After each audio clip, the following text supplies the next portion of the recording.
the inhibitor, and looks like they're gonna go for the Baron fight itself. That's a lot of damage on a Season 9 Peeker. Jazz comes in with the flash, looking for the perfect execution, but Season 9 Peeker is still gonna go down. Meanwhile, Cataclysm on to 3 members. Look at the AoE damage coming in! Peach Bell Prodigy flashing over the wall along with Jazz. The shurikens are flying in! It's just a means to try and secure this Infernal Dragon, but now Season 9 Peeker is waiting. He's fully revived and recovered on health and mana. He's gonna try to look for the Petrifying Gaze. 2 men onto the back line, and there is first blood for Lucky Esports. A double kill coming in. Cho'Gath has nothing. He's got triple rings.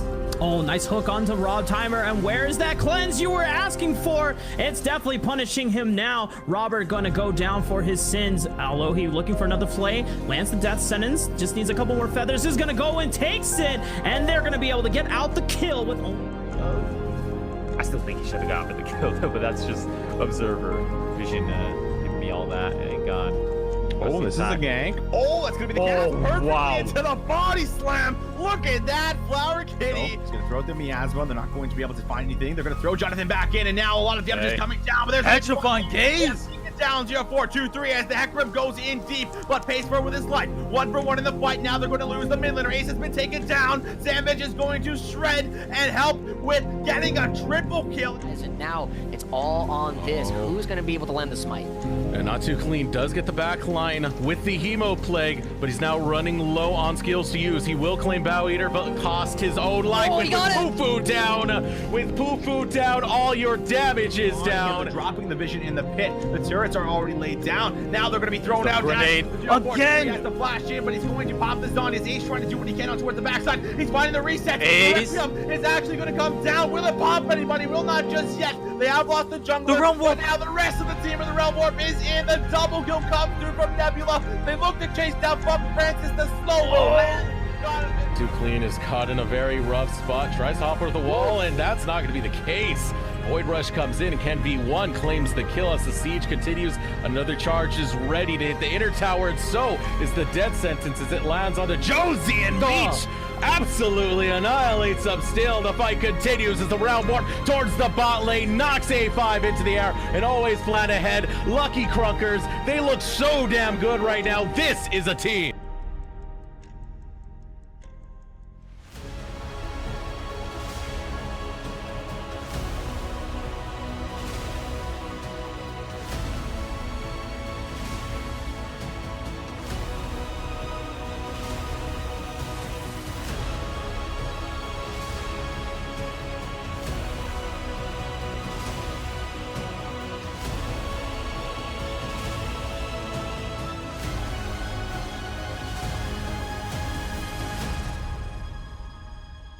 Welcome, ladies and gentlemen. It is Risen Champs Finals time here as we get ready to jump in towards the very last series of this season here for Risen. Lucky Krunker's going up against Ozone Esports here in our grand final. Both teams have shown some crazy resilience, have shown some crazy dominating through this entire playoff bracket. Now we'll see who is going to come out on top on the day. Of course, my name is Visions. Joined with me on the cast tonight here is Switch. I'm excited. We got to watch the semifinal with Virginia Tech going up against Ozone, and we saw Ozone come out very hot, winning that series 3-1. But now Lucky has not actually lost a single game through this playoffs thus far here. They might meet their match, but they have also looked unstoppable themselves.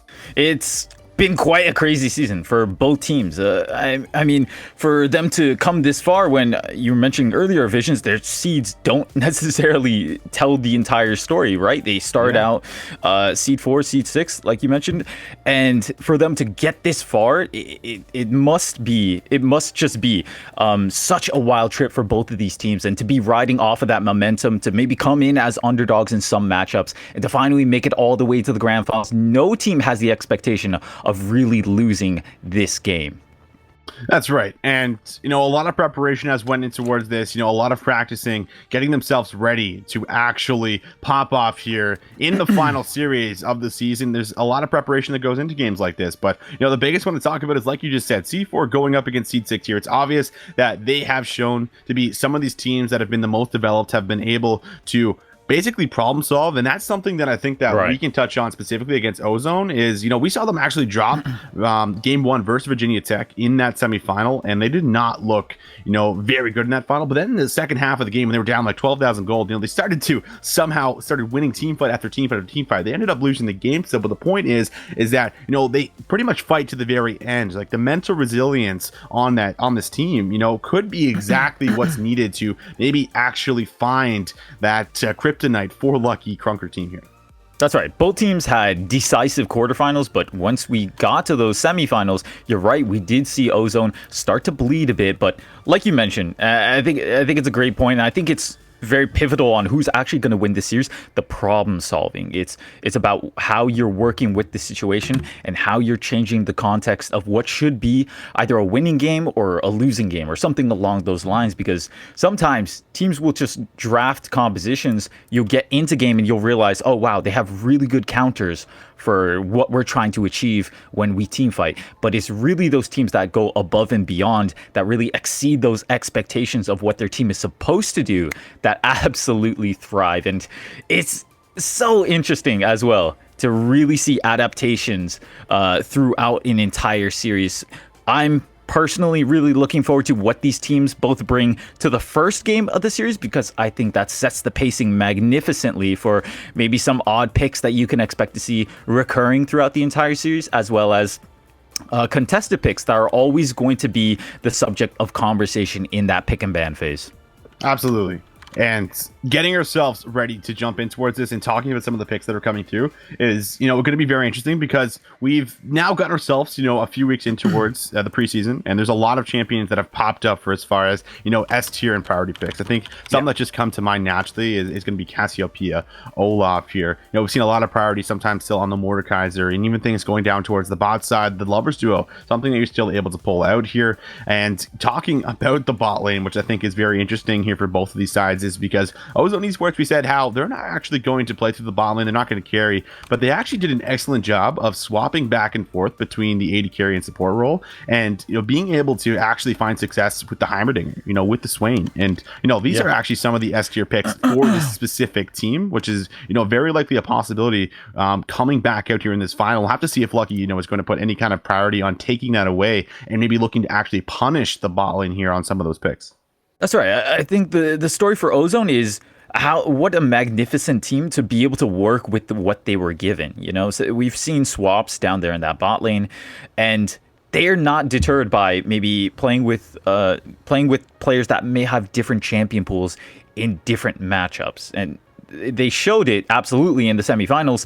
And I think that amount of versatility just shows that, well, the core of Ozone seems to be really intelligent. They seem to have good infrastructure and good management. They're being pointed in the right directions, and they seem to come out with the right answers as well. They're not afraid to pull the trigger when it comes time, and they seem overall just cohesive, even though sometimes they're playing with teammates that aren't on their original roster. So it's actually really refreshing to see such a team come all the way to the grand finals, because usually with that sort of storyline, it's like, all right, they worked with what they were given and they came out with a good placing, maybe 4th place or something like that. But to make it all the way to the grand finals, that's real determination.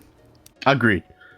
Certainly real determination, and you have to be able to be a strong team, have great chemistry, and be able to do all the things that we were just saying there, problem solve and things like this. Now going into it now talking about the picks a little bit more, because I feel like there's a lot of interesting ones certainly on the table here. We mentioned some of the S tier picks, but let's talk about some of the S tier picks for specific players here. I think a big one is going to be the Shaco, and we mentioned the Heimer, we mentioned the Swain. These are going to be picks that are probably going to be contested or maybe picked up going in towards the games for today. But more importantly, going in towards this, I think you have to look at the jungle's pool on the side of Ozone for as far as what he's going to be playing, because we've seen a lot of priority pinching out this man's assassin pool, more or less. He likes to play that kind of selfish jungler, but he does a great job at it. We finally got to see the Shaco go through in that 4th game, and they closed things out extremely well, looked very, very clean, and it was due to that Shaco snowballing extremely hard, finding the opening picks, and just catching the side of Virginia Tech off guard here. But I think the jungler that he's going up against here is also, a very great player himself. We got to actually watch him yesterday. Ken V1 was playing things like the Graves, playing these aggressive picks that actually can match All I Do Is Int and can match that early pressure that he loves to present on the map.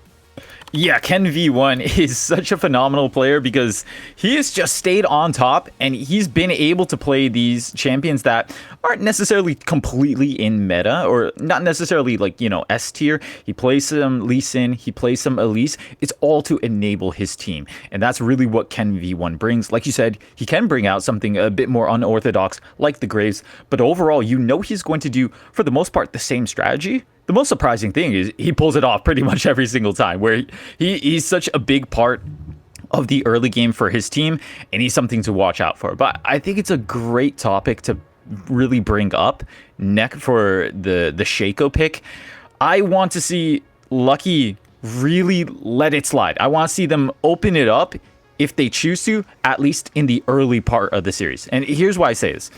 When we saw the semifinals and when we saw the Shaco finally appear in the fourth game, at that time, it's like you had to strangle the opponent. You had to like wrestle them to the ground, and then they tapped out and they were like, okay, fine, we'll give you the Shaco. We'll give you the Shaco, because they had to ban other things. And the problem is, getting a curveball that late into the series, it practically is a death sentence at that point. So I think for the side of Lucky Krunkers, hey, if they have an answer for it, you may as well bring it out now. And if it does succeed, you don't have to ban Shaco anymore in the series. Or at the very least, you don't have to be as afraid of the Shaco. That's something I would love to see from Lucky. Then again, though, it's all a gamble, isn't it? It's all a gamble, but it's like if you shut down that very important pick, you know, in the very first game, it's like, oh, like, you know, do we actually still want to play this, guys? Because, you know, it throws that exact, like what you're saying, like that curveball right in towards the game here. Maybe that's enough to throw Ozone off of what they're, you know, typically able to do, and that is snowball through the early game. But like you said, Lucky has not lost a single game here. We're big up Ozone because we got to watch them, but Lucky has looked incredible in their semifinals matches. Like the first two games, they had absolutely just stomped. You know, the third one was a little bit closer, but when they were looking to end the game, it was still about a 10,000 gold lead that they had accumulated throughout that. So even though the kills were a little bit closer and it looked a little bit closer on paper, you know, the gold lead, you know, tells a totally different story for as far as where they were in the game state at that point in time here. So going in towards this one, it's, you know, very likely that Lucky might be able to continue that dominance if we don't see that brick wall. But I actually think if there is a team that is within the Risen Champs finals or Risen League in general, I feel like it could be Ozone for as far as, again, I want to go back to their mental resilience. I want to go back to when, you know, they get pushed and pushed and pushed and pushed and you back them in towards their corner. Like they're always going to pounce back and they're going to fight their way out somehow, some way. But well, now, you know, we have to start talking about the actual champions that are going to be coming through here in the upcoming draft, which will be coming up here very, very shortly for you guys. And I'm curious what your thoughts are here for as far as what you draft. You know, we kind of just talked about Lucky bringing it to them. So do we just see, you know, all these like these crazy aggressive jungle picks? Do we see these laners, you know, looking just to go all in, attack with jungle pressure? Because I feel like playing around Ken V1 and playing around All I Do Is Int is probably going to be some of the game plan that's put together going in towards the grand final.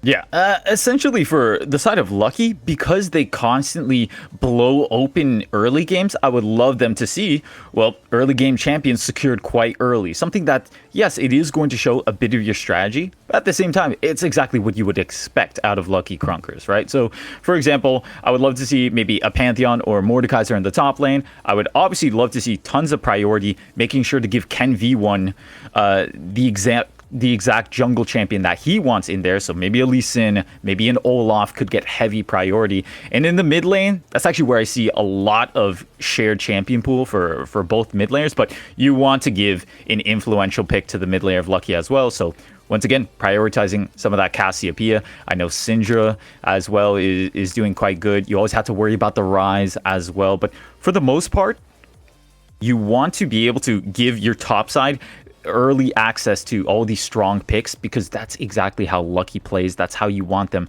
to blow wide open a game. And actually, for both teams, I sort of see the bot lane as the solid insurance policy for both teams, right? For Ozone, it was that creativity, like you said, with the Heimerdinger. And for Lucky, it's, yeah, playing these backline carries as well. That's not where I see this game being decided, truthfully, but it could always come into play, you know, later on in the series. Like we mentioned, Ozone, sometimes they're behind in a game, but because of their creativity, because of how they are so good at executing team fights, they can come back into games. Absolutely, they can. And, another big question I feel like going in towards this one is the preparation for the picks that are going to be expected, because, there's obviously, you can go back, you can watch the film on these previous games here. You already know what is potentially going to be picked going in towards it. Like, you can say, Right. okay, they found some success through the Heimer. They found some success through the Swain. The jungle, the Shaco picked was, something that came out. So either you come into the game, like I said in the semifinal, with either, a game plan to try and beat those picks, or you come in towards it saying, listen, let's just not deal with it and let's just take it away. But if there is a time that you're going to try and take it on and deal with it, I feel like it's got to be within the first game, because that's kind of like that free, not so much a free game, because obviously every single game, is going to be extremely important, but it's that game that you have a little bit of leeway in. And I feel like the team that comes in more comfortable and is kind of playing off of their feet there and looking for proactive plays and not playing scared and reserved like we tend to see some teams do, especially, in a grand final where, one, you're being casted over, you have a lot of people watching, you likely have a lot of your friends, maybe your family coming in to tune in for the stream. You don't want to make mistakes, but the reality is that these teams aren't going to play perfect. There's going to be mistakes made in this series, and it's just going to come down to, I think who really, gets their footing first, who is going to come in a little bit more comfortable in the series, and that's how things are going to go either way. Now we're going to start to see some of these bans potentially come through, and well, right off the bat, we can see that Zoe taken away, so Ari's some priority picks being taken away in that mid lane. Yeah, no surprise, the Zoe ban away from Nebula in the mid lane for Ozone. It's been sort of his pocket pick this entire series. The Heimerdinger as well, that's quite a respectful ban coming out from Lucky Krunkers. But of course, you can see they've planned. They know what they want to get off of the table, and they know what they want to take for themselves. The Rise already secured for Lucky Krunkers. Yeah, they're going to grab that. This is also blowing a by, flex dude. pick, right? Yeah. Oh, yeah, absolutely. This is going so quickly. Yeah, they're just kind of flying through things. The Orange going to follow it up, so some great engage going to come through here for them. And, the Shaco now going to be picked up. Yeah. And then, you know what I mean? They just know, obviously, what they want to come in here with. The Lee Sin versus Shaco matchup, I feel like it's going to be an interesting one for sure. Again, this is a move that I appreciate so much from the side of Lucky Krunkers. Now is the time to show what's an answer to the Shaco. Maybe the Shaco isn't what it's cracked up to be, or because we have this composition, Shaco fails to function properly. And we're going to see exactly what's the rest of Lucky Krunkers' composition that they're going to put forward. But either way, to allow the Shaco, it's great. It's a nice, bold move from Lucky Krunkers, and this is the time to experiment. This is the time to sort everything out, know what you can give up and what you cannot give up. Right, and I kind of like some of the pinching going through in towards the bot lane here. The bot laners have to be picked up. The Jhin is going to be locked in, so able to add some of that utility, something that you like to talk about for as far as, setting up the lane switch when you get towards that stalemate in the mid lane. But they are looking to punish it here with this Caitlyn and this Karma pick coming through, so this could put a lot of pressure on this Jhin and Bard down in the bot side. Yeah, the Bard is such a gamble in my eyes, but it does have a good amount of synergy with Jhin, right? Both champions are trying to enable their team. They're trying to find picks, and as a whole, that's what Ozone is trying to do. They've got the Call of the Forge God. They've, of course, got Shaco, who's literally just all about picks, as well as the Nico that's going to be putting down snares, putting down a lot of damage once a target is rooted up. You can clearly see what Ozone is going for. It's just a matter of if they're going to find the windows of opportunity for themselves. Yeah, the windows of opportunity here, and there's a lot of really interesting picks that are going to be able to actually manipulate the map, especially when those level 6 comes in. You look at a lot of these level 6s, and it just screams engage here. The Kled being able to charge in, the Ornn able to use his ultimate super effectively here, and Sandvich also someone who is very comfortable on a champion like Ornn, who he likes playing some of these engagers in the top side, is very comfortable doing so, can handle pressure. He is in the Rise matchup, and this is kind of give the opportunity for the Rise to freely scale, unless we are going to see attention from all I do is come up here and look to maybe pressure him down. But it definitely is a window for opportunity, especially when we get ourselves in towards some of these objectives and some of these skirmishes that are going to start breaking out.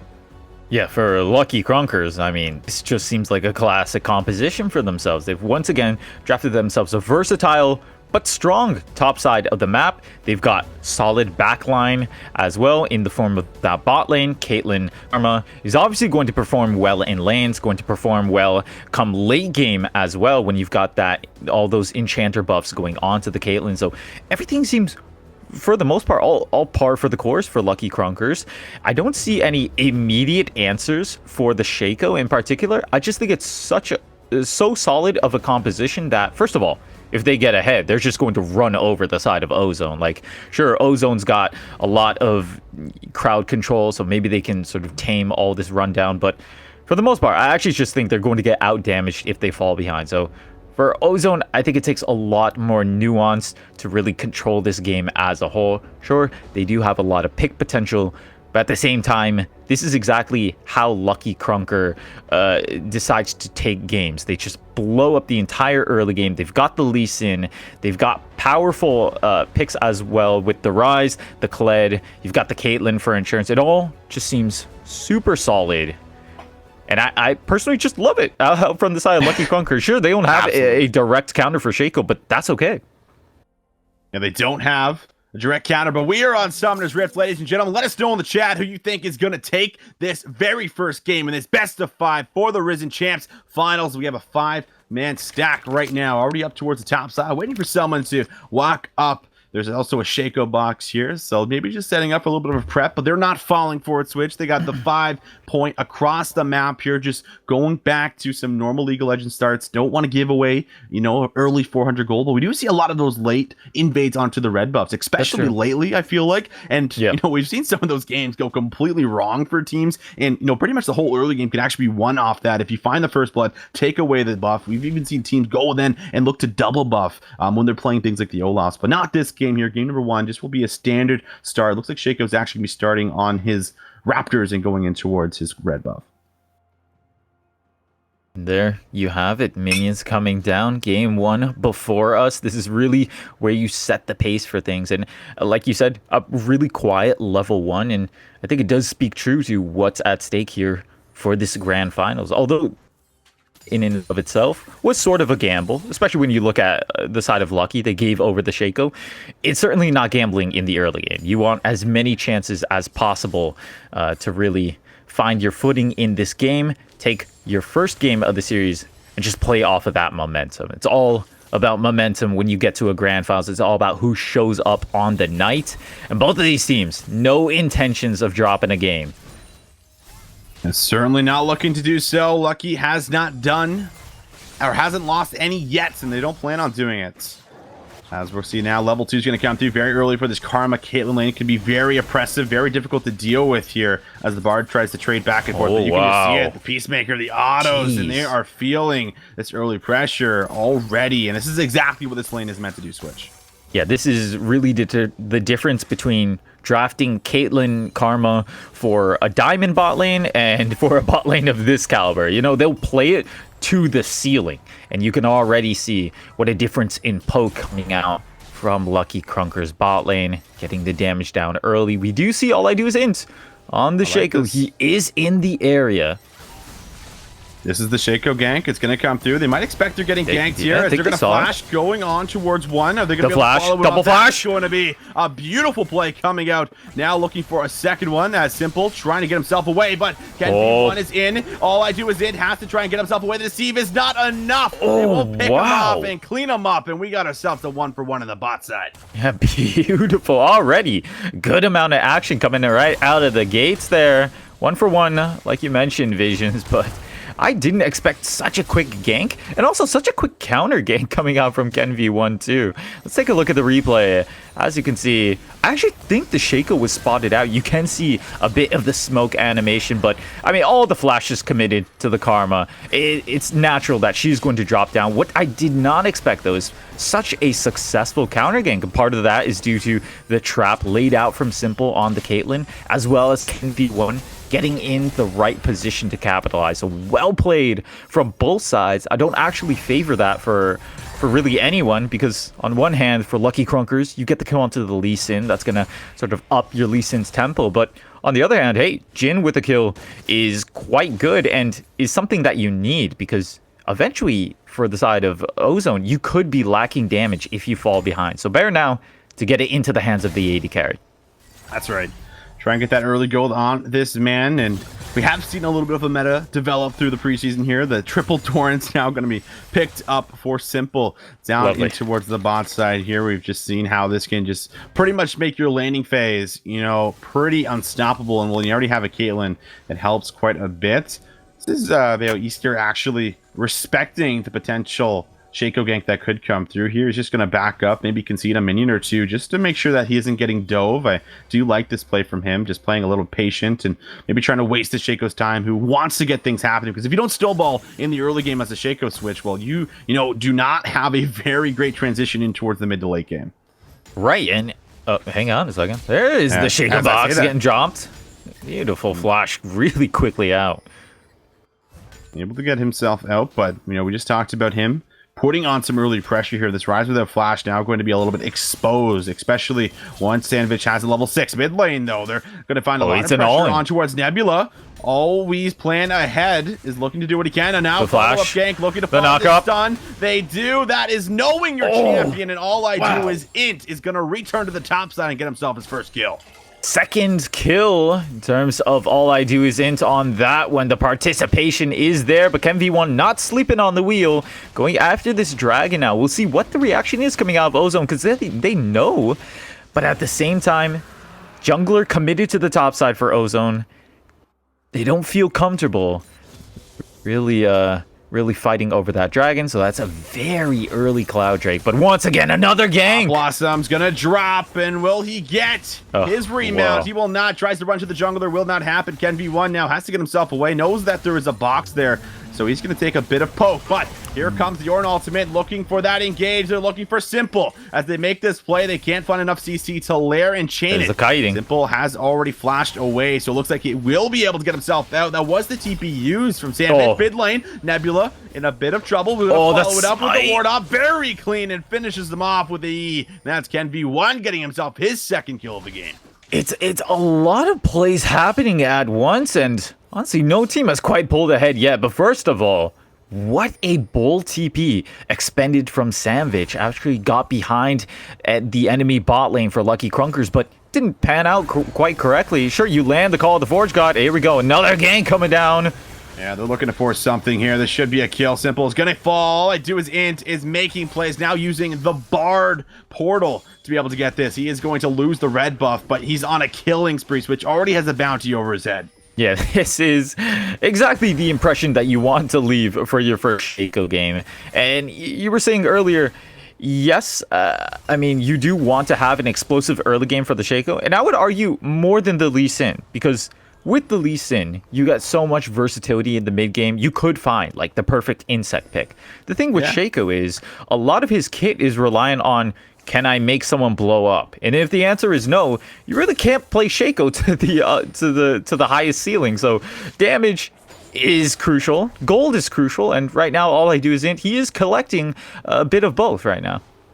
He is collecting a bit of both, and I feel like this is a really good situation, for the time being, because you have your Shaco obviously now 3-1. They're able to use this Bard portal here, time and time again with the help of the Deceive. It makes things very difficult, especially when Simple no longer has this flash. There's a lot that he has to worry about, and maybe that calls for KenV1 to actually play towards the bot side, but he does have his warrior picked up, and he is going to be extremely potent on the map here for the next minute or so, as it looks like he is going to actually go for the Rift Gel that is not going to be contested. Shaco is in the bot side here, so this is a nice read for him, and he probably will be able to convert on some turret plating here as he picks this up.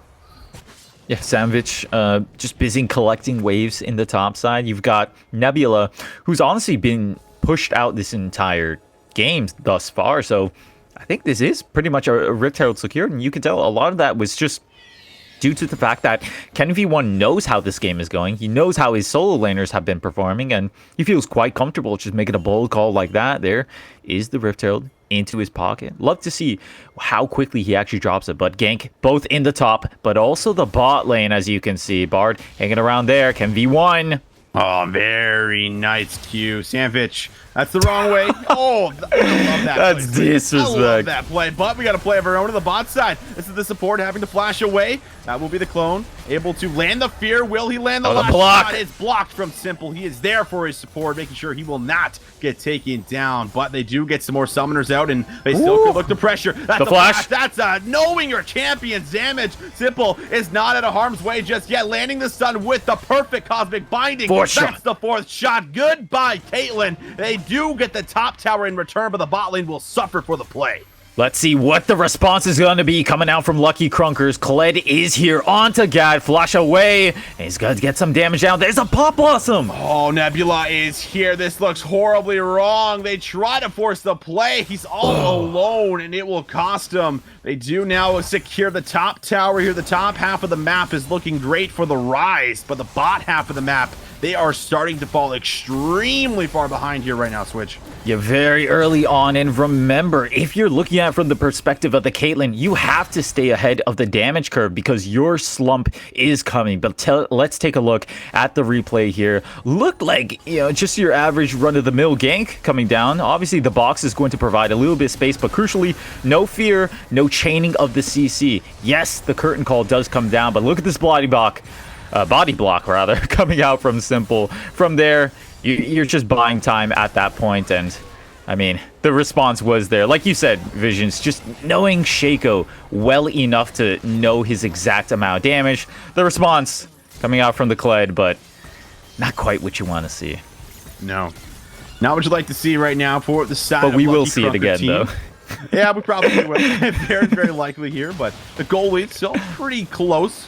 The first dragon was actually already picked up here for the side of Lucky, and it looks like they're going to be able to grab another one. So this is a very nice win. They now have themselves an air dragon as well as an ocean. So we are going to get the infernal blazes across the map here. It's going to open up some walls a little bit. The Instagram filter now will take place here. Take your pictures, ladies and gentlemen. I love it. We got ourselves, a great game for neutral objectives taken, but here's another fourth play. Deceive has been used, looking to close the gap. Will not land on the trap here, but there's so much damage. They have found it. Jonathan will grab that kill. Simple is going to try and flash away. Another summoner is forced out from him, and now he needs to try and get himself away as Lee Sin's down here, but I don't know if it'll be enough.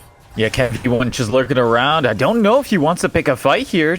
We'll have to check if he actually realizes that he is quite heavily outnumbered. Rise split pushing in the top side, though. That is the one benefit that you can look at from the side of Lucky Krunkers, but their bot lane tower is taking severe damage. It truly is. A lot of plating has now been taken for total.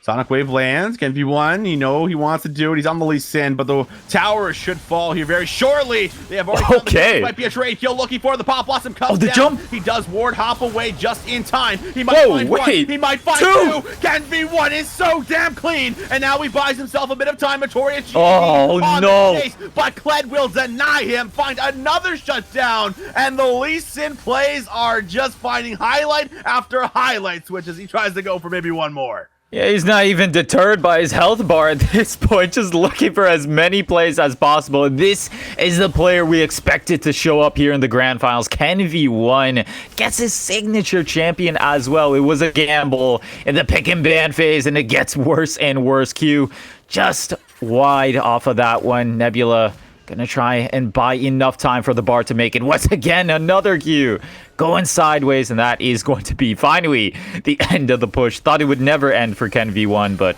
this is going to be a bit of a reprieve.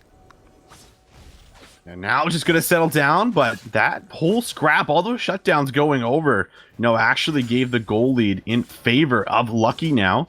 Still very close game as we're about 13 minutes and 20 seconds in towards our game number 1. All I do is Inches trying to fight for this crab here, but always plan ahead is just not letting him have it for free. Might go in, but he is going to have the help of his top laner come down. Going to roam, make sure he gets himself the crab as he's going to clear out some camps. And there is now a little bit of a level difference here between these junglers. We can also see, a very big gold gap between the junglers here now too, with the help of CS and, 5 kills, of course. And, that is going to maybe play the effect of not having that same presence we expected for the Shaco. And we said that in order to shut this man down, we have to see Ken V1 pop off and do what he does best, and that is win early. Well, he's doing exactly that thus far.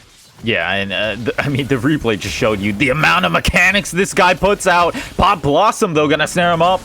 He is going to use the kick. He's now the Deceive's going to come back through. Ultimate invite by the shutdown. Or will collect it. And as I praise him, he is going to get punished for his aggressive plays without having anybody close enough to him. But they did have to invest quite a bit just to find that kill. Yeah, finally, the punish coming out onto Ken V1. His first death of the game.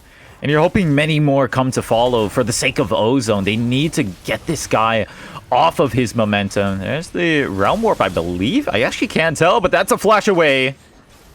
Yeah, they are chasing him down.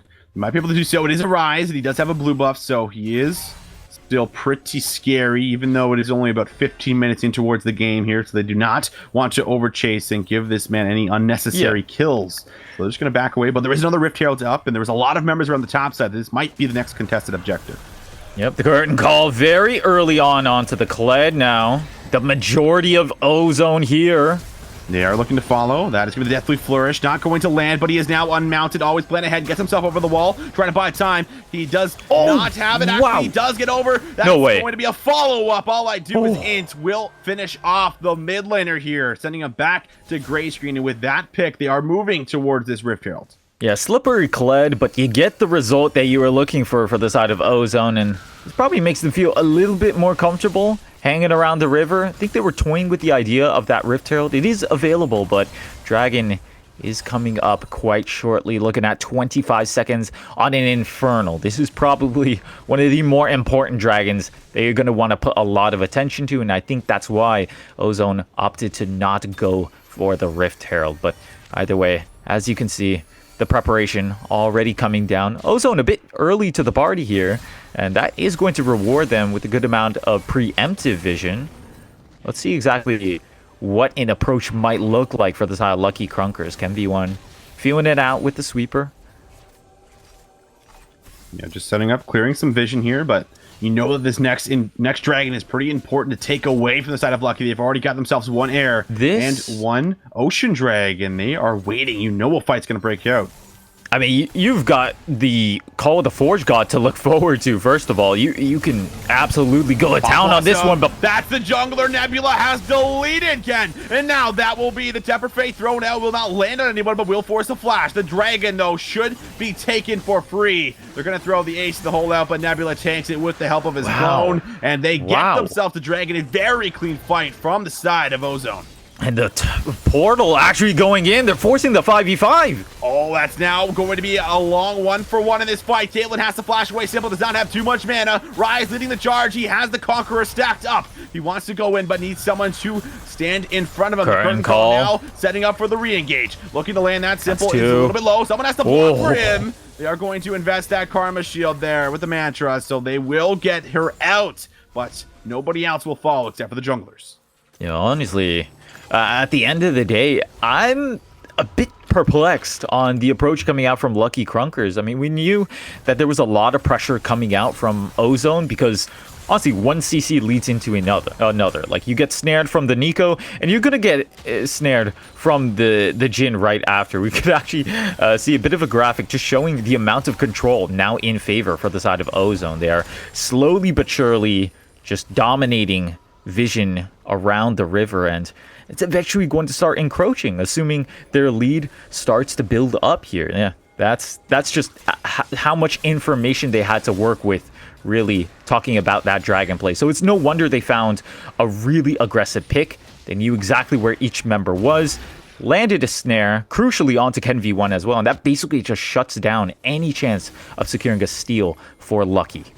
It really does, and you know, we're going to get into a point in time where Lucky Krunker team is going to have the upper hand just with a few more win conditions. You know, they have the ability to 1-3-1 and team fight here, both being very strong for them. The Rise, obviously, scaling slowly but surely through this, does not have any kill participation just yet, but has been farming, you know, fairly well, has a nice lead. And Simple's going to take a lot of damage. All I do is Andy's going to force him down, but just takes a good amount of that damage right back over towards his health bar. So maybe now has to back away and try and get himself to heal back up, as it just looks like both teams just playing around the mid lane priority at the moment. Kled is looking to roam towards the bot side, so they might actually look to force a play on this Ornn. It is slowly getting there, and for the most part, Lucky Krunkers, I mean, they do have to sort of opt into this pick potential type of playstyle, because honestly, full 5v5s are starting to feel terrifying. You've got the Call of the Forge God, the Curtain Call, as well as that Pop Blossom that has proved more useful than I initially imagined, but that's actually going to be the reveal coming out from Always Play Ahead on the Kled. Big pick, Pop Blossom down. Yeah, he did invest that Dragon Rage. The Curtain Call is going to be used as they're going to return fire, but he's going to take the Warthog over the dodges it. Everybody's going for Ken. but he looks like he might be able to get away. He's not out of the water just yet. All I do is int. Should have to see Are you back up in kidding 3 me? different seconds, but he ward hops, or actually gets the safeguard towards the minion here. All I do is int is not in range, and he gets himself out. And what a big win for the Zaya Lucky Krunkers. They've been playing 2v1 for the past 2 minutes here in this bot side, and they actually managed to get a kill off of it, just off of the pressure that Ken V1 is attracting for himself. Really smart stuff. I don't know if that was planned straight off the bat, but honestly, you do admire what a dominant player Ken V1 is already showing that he is here in this game. One tower taken, 2-1 in terms of the scoreline on towers, but really the bigger prize is going to be coming up soon is this next Infernal in a minute and a half. You can see both teams, once again, they know the drill. Put your attention over towards the river, and let's see if Ozone Esports can really maintain that high standard of vision control that they have set for themselves. There's actually Shelly coming down here. This looks like a dead tower. Yes, I don't think they'll have any chance of defending it. Nice play from the side of Lucky to know that they can open up the map a little bit more, and now tower's going to be 3-1. Just barely extending that gold here for a few hundred gold in their pocket. Now, going to be playing a lot around the top side of the map, making sure that Baron is not going to be sucking away here from any of these teams. But we have another dragon spawning here, and it's going to be, of course, all Infernals from here on out. 2 dragons have already been secured for the side of Lucky. 1 air, 1 ocean, and the last dragon that was picked up, the first one was an Inferno dragon. So this is going to be another fight probably breaking out. So we'll have to see how the setup is going to go. But you also have to, of course, maintain a little bit of vision on the top half of the map, just in case you look to go for some of these trades that we tend to see in these games. On the subject of problem solving, I mean, you did run into a bit of a brick wall on that last dragon approach, so I'm sure for the side of Lucky Krunkers, they're imagining what a successful approach looks like. And like I said, there's a lot of pressure being pushed against you. The Pop Blossom, the Curtain Call of the Forge God, it might all just come together right here once again for Ozone Esports. They're pulling the trigger. Simple's caught out. He gets hit with the stun, but instead they're going to take down the Karma. Now flashing over the wall. Looks like this might be another kill. The double kills collected. The bot lane is deleted. Holy. But can they find any trades in return? They have only taken down the Shaco. That kill will go over to Ken B1. Oh, the steal! He does. He doesn't get himself out, but he steals it away. Oh, however, they could look to go for the Baron here, Switch. Ken V1, yes, you're absolutely right that the Baron is now on the table. I just cannot help but admire Ken V1. What an aggressive guy. He does end up evening out the Infernal Drakes. But like you mentioned, Visions, there is a bigger play at being handled here. But let's take a look at the replay first off, because once again, it's the approach you were expecting, but it all seems to come together once again for the side of Ozone. They catch out the Karma. Simple chunked out in the back line. Yeah, let's go back to the actual picture-in-picture because the Baron very low. This is not looking good. This is a Rise Dream at the moment at 3k HP. They're trying to take the portal out. One will get away, but they've already taken down Ned. Oh, no. Falls. That's 2. Double. Now they have leashed it. But all I do is it is here for the steal, so they can no longer do the Baron. They need to peel off of it. Simple is putting out some damage. Lands a lot of crits on Notorious GAD. That's the ace in the hole. Chunks him out pretty hard. Deadly Flourish will stun him up. They're still looking to go for it. Ken B1 is here. It is going to be a 50-50. A small smite and level advantage here for Ken. Oh, he's in! He goes in. He's trying to find it, but he misses the setup. He takes the blast cone back over the wall. Now 2,000 HP. It's going down. Will he get over? It's going to be stolen and taken away. It's not stolen, but it is secured. They do find another kill on top of all I do is it, and they're still not done. That's but Jonathan will shut him down. So much action on your screen. So much trading. But in the end, Lucky does come out ahead. Yeah, Lucky, wow, with such a controlled approach on that one, they managed to take down a couple crucial members of Ozone Esports. And I mean, you're just seeing the guy in the picture-in-picture right now. Ken V1 secures the Infernal Drake, secures the Baron right after as well. This guy's the king of 50-50s, and he's showing up so much here in this game when I cannot really understate it at this point. Let's take a look at the replay of it all. This is really when Lucky had control of the objective. You're seeing it blow back down, and in the snap of a fingers, from 800 down to secured for the side of Ken V1. Quick stuff. Back into the game, though. They're now going to see what exactly Lucky can do with this Baron buff, and actually always plan ahead. So much damage. Everything there for always plan ahead. Now with the pick, they can look for more. All I do is int.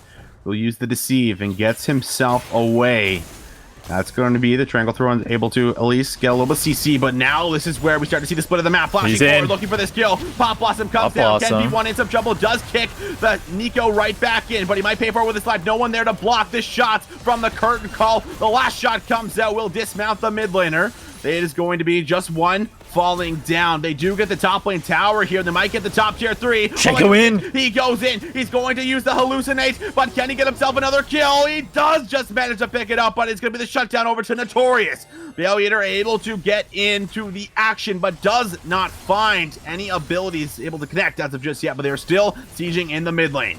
Yeah, strong repel coming out from the side of Ozone Esports. This is going to buy them a bit more time. Baron buff still available on 2 members of Lucky, but after this, they're going to have to wait for the response to come back out. This is the pick that Ozone has been waiting for. Flash away, though, from the Karma.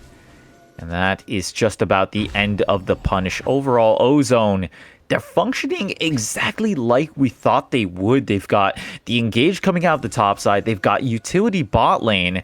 The only problem is when it came down to it, bit of a fumble around the objective of the Baron, and it all didn't come together at the end of the day. And I still think you're lacking a bit of pressure. You're lacking a bit of damage because you can tell there's so much respect that you have to give over to someone like Bow Eater just because he's Rise in the late game, or I say late game, mid game, but it feels like late game to be honest, since he's pumping out. He is a machine gun right now, and you just have to give so much respect because no one can really compare to this guy right now. Here's the engage. That's going to be a double knockup. Ken V1 has been chunked out very low for this Infernal Dragon that will spawn in 30 seconds. Always plans ahead. Has gone in. He's taking up the damage. The Pop Blossom lands on towards Rise and Karma. They're trying to get away. Ken V1 goes back in. Now dashes out. Bale Eater able to grab the first one of the fight. Looking for 2. He does connect. That's the Dragon Rage throwing the Ornn away right onto a trap. Simple will just sit there in auto. The triple kills picked up in the backside as Rise is doing it all. And they have lost 4 members on their team. Ozone Esports is licking their wounds, but we're going to see Lucky Krunker team run it up mid and at least break open the base. Yeah, there's the Realm Warp actually coming through as well, trying to get onto Notorious GAD. They're gonna take him out. The ace comes through as well, and Lucky Krunkers, they found the fight. They find the fight. They have now broken open the base. 5 seconds on the mid laner and the jungler. Bard will be up at 5 himself. They could look to defend, but they are 5 strong. They're looking for the end. The first tower looks like it's going to fall. That's going to be the support down, but there could be a trade kill, and there is. Pop Blossom is going to land onto a few, but the help of the stopwatches will make sure they do not take any damage. Simple is chunked out very low. The second Nexus tower might just fall in a few more autos. It's so strong, bringing everything with them. He's got everything they need, and now this should be game number 1 going over to Lucky Krunker team. They're still remaining undefeated, but they certainly had to work for this win. Man, Lucky Krunkers. I mean, just a couple of opportunities was really all they needed. And the big one, that Baron play. You cannot give over enough praise to Ken V1. And would you be surprised if he's actually what we're going to be highlighting here in some of these replays? I mean, sure, the engages were coming out from Ozone Esports. They did look solid. But the thing is, Lucky, amidst of it all, just had enough damage at some point to really combat all of that CC, all that time lost from it, and just come back swinging into the game. You've seen a couple of fights here where it's going back and forth, but we saw pretty much the entire early game for Bow Eater on the rise. Just a farm fest, a complete farm fest, and at the end of the day, boy, did he make use of that gold given over to him. He really did.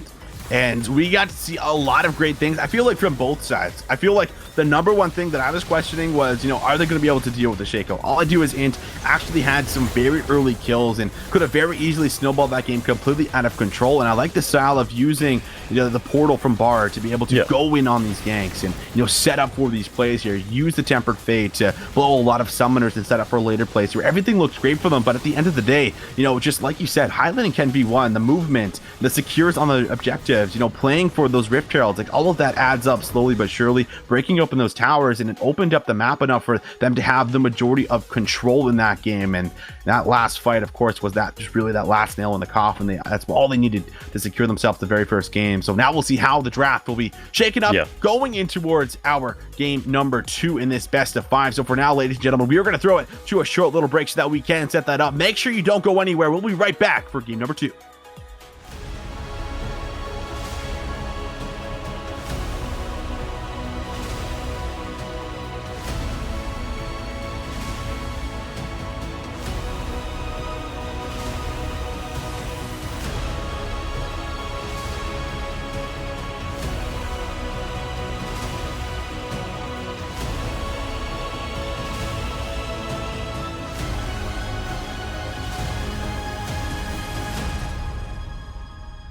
Last team fight, I actually just had no visuals. Like, oh, couldn't like see you couldn't shit. see? Yeah, no, the stream just died for me.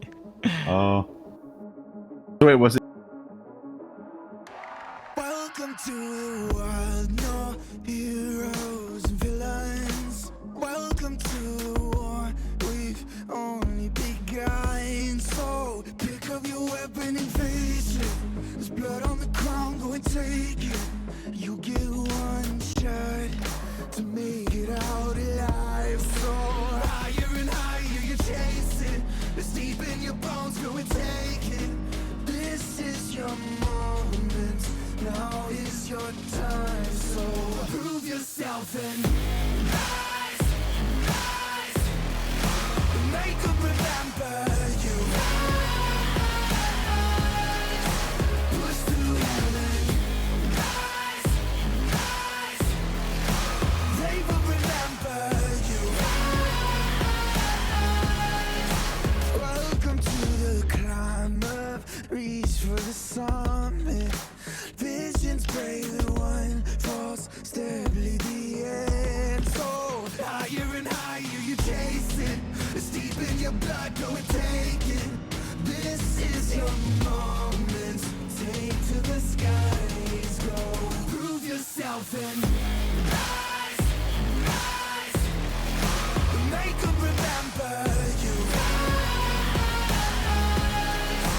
Push through heaven. Rise.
The night beckons while you dream.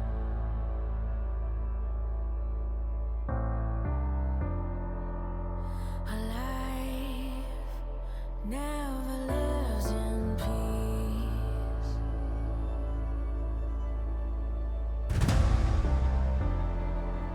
As you stand upon the edge, woven by a single thread, and fate may fall down upon you, while the devil is knocking right at your door.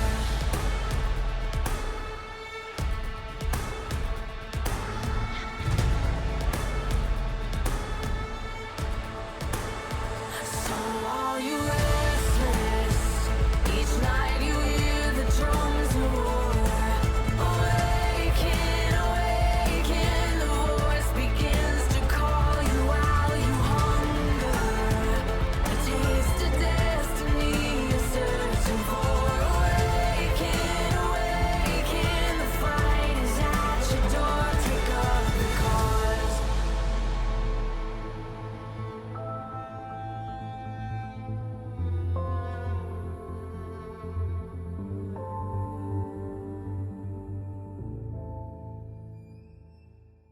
Welcome back, ladies and gentlemen, as we get ready to start up the draft here for game number 2.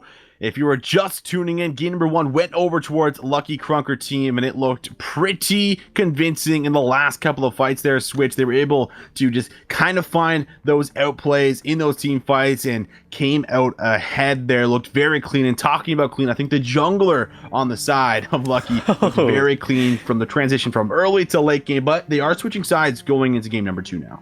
Yeah, that's true. And Visions, you hit a good point. You would be amiss to not mention Ken V1 when you talk about the success of Lucky Krunker in that last game. This guy was doing so many favors. You would have thought that every member PayPal'd him after that game. But honestly, it just looked like everything sort of worked well for the side of Lucky Krunkers. Everything seemed to sort of slot into place. While on the other hand, I actually want to highlight more. For the side of Ozone, I think they ran into problems that they didn't expect to run into. I think that game was a lot of unexpected. Here's why. First of all, their bot lane actually got exposed. And if you've been following a bit of Ozone Esports, yes, their bot lane is usually playing utility. The thing is, they're not exposed very often. And I don't think they're used to being exposed very often. And for them to be behind on pressure, much like pretty much every single lane of Ozone early, sure, League of Legends isn't as simple of a game to where like, oh, win lane, win game. Sure, there's more depth than that. The problem is, though, if you do actually lose lanes and you do lose skirmishes, first of all, that's not doing you any favors. Second of all, that's the exact game plan for Lucky Krunkers. This is what they're comfortable working with. This is how they find their leads. And I don't know if you could still go with the same game plan you went for game 1. That's right. You know, you usually would expect to be a little bit of a change in strategy for as far as what we're looking to do. I feel like the junglers, you know, very likely might say the same here for us, but I think you brought up a really interesting point going in towards the bot side. You know, are we going to see these untraditional picks coming through there for us? You know, I imagine that Lucky isn't going to plan on letting the timer through, which was, you know, one of the big pivotal success points on their semifinals win that, you know, netted them, I believe, 2 wins coming through for themselves here. Yeah, so the problem with the Heimerdinger is I think it just guarantees you exactly what Ozone wants, which is, first of all, boring laning phase, but that's okay. That's exactly what they want. They want just a solid laning phase where you're chilling out. And when you get to the mid game, you get just a fantastic Heimerdinger, and it seems to sort of amplify their playstyle because, one, they can't get dove because they have a Heimerdinger. Second of all, because he's so comfortable on Heimerdinger, he just brings this extra element to the party. So I completely agree with you. No Heimers, or I predict no Heimers coming in very soon. Yeah, probably won't be the case. I would be surprised if they let Ken V1 back in Lee Sin and maybe opt for the same matchup because he looked very, very clean on it. But it's very likely, you know, you still have to think about, you know, some of these other bands. Like the Olaf could still be picked up here. You know, that is a potential pick that, you know, could very likely come in towards our game for us here. The Cassiopeia band, the Rise even might actually be taken away because Bale Eater, you know, was able to get things done. He did get punished a little bit early in the laning phase, but, you know, it doesn't really do anything. Like, he's still going to have that effect he needs to have in towards that Ornn, and it really showed as he wasn't really able to contribute much towards the early to mid game, but once they got to the later stages, the Rise was 3 items. You know, he was online, he was ready to do what Rise essentially does the best, and that is just absolutely destroy people, especially when they're clumped up there with the flux there. So maybe a potential ban that will come through here for us for game 2 as well. Again, a lot of holes exposed. You mentioned in the top lane where, okay, Ozone Esports are used to playing this engaged top lane or this tank top laner sometimes. And the problem with that is, well, if I'm Rise and I'm going into a tank, first of all, I don't care about the laning phase.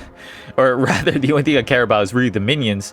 And then once you finally get to the mid game, you're so strong that you demand so much respect. That's exactly what we saw. Last unexpected thing, and this may come as a surprise, I don't think Ozone actually expected to get the Shaco because, I mean, you're taught the entire tournament that, oh, we're not going to be given Shaco, so let's practice on other things. This is sort of a straw man argument, but maybe the side of Ozone weren't as practiced as you would want them to be on the Shaco because they just expected it to not be open. But that's open for interpretation, as is this pick and ban, wide open.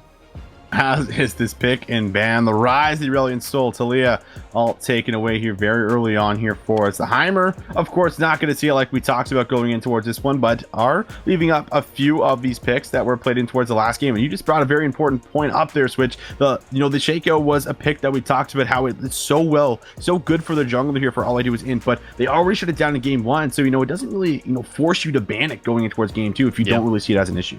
This is a great thing for Lucky Krunkers, and props to them for blowing wide open the door of opportunity here. They already gained themselves a ban off of that, so you can already see it. They took away the Heimerdinger, they took away the Zoe, 2 pivotal key champions, and also just to make sure they don't give it away, they took away the Cassiopeia as well. So things are working quite well for them. Now, as we do take a look at their pick and ban, that is a Swain that looks to be appearing in the mid lane. Yeah, and that's got to be a little bit interesting going in towards Nebula here on the Nico. Certainly an interesting pick for us, as we'll see how that's going to play out. As they still could look to flex it. This also was the champion they won their very last game on in the semifinals. Either way, the ban's coming through for us. Rakan and Darius, and that Bard and Braum is going to be taken away. That Bard having actually pretty decent effect in that last game there too. Yeah, definitely was a bit of a curveball. Then again, I think you had a lot of curveballs that last game for Ozone, and it still didn't work out for them. They had, the Bard pick potential, they had Jhin pick potential, they had Shaco popping in and out all over. The problem was, Ken V1 had just as great of an early game, just as great of an impact, and he didn't even have to play all these weird picks. He just went on Lee Sin, the pick he's been playing like this entire tournament, and he just did literally the same thing. So maybe all these curveballs isn't quite the answer you want for Ozone Esports. By the way, definitely some departures away from their original style, because you're looking at the bot lane here. Well, you're seeing Lucian Karma. They certainly do not want to have another bad laning phase down there, Visions. I agree with you, and it's also very obvious that they're not opting in towards these untraditional matchups here. Now, before the series had started, they made it very clear that they did not want to be, neither one of them wanted to be called supports here. Both of them, maybe taking that carry role, so we're going to refer to them as bot laners. And, speaking about both of these laners, they are actually able to switch roles, essentially, where, one of the bot laners can switch from that support role and go into that AD carry role, or vice versa here. That was something that they also did after losing game number 1 in that semifinal. This time around, though, they're going to stick with the same situation down on the bot side to see if they're going to be able to maybe find some success with an aggressive lane going into this Xayah and this Morgana. But it just takes one binding for the Xayah to be able to land all those feathers, and it could just be as potent as that last lane that they drafted.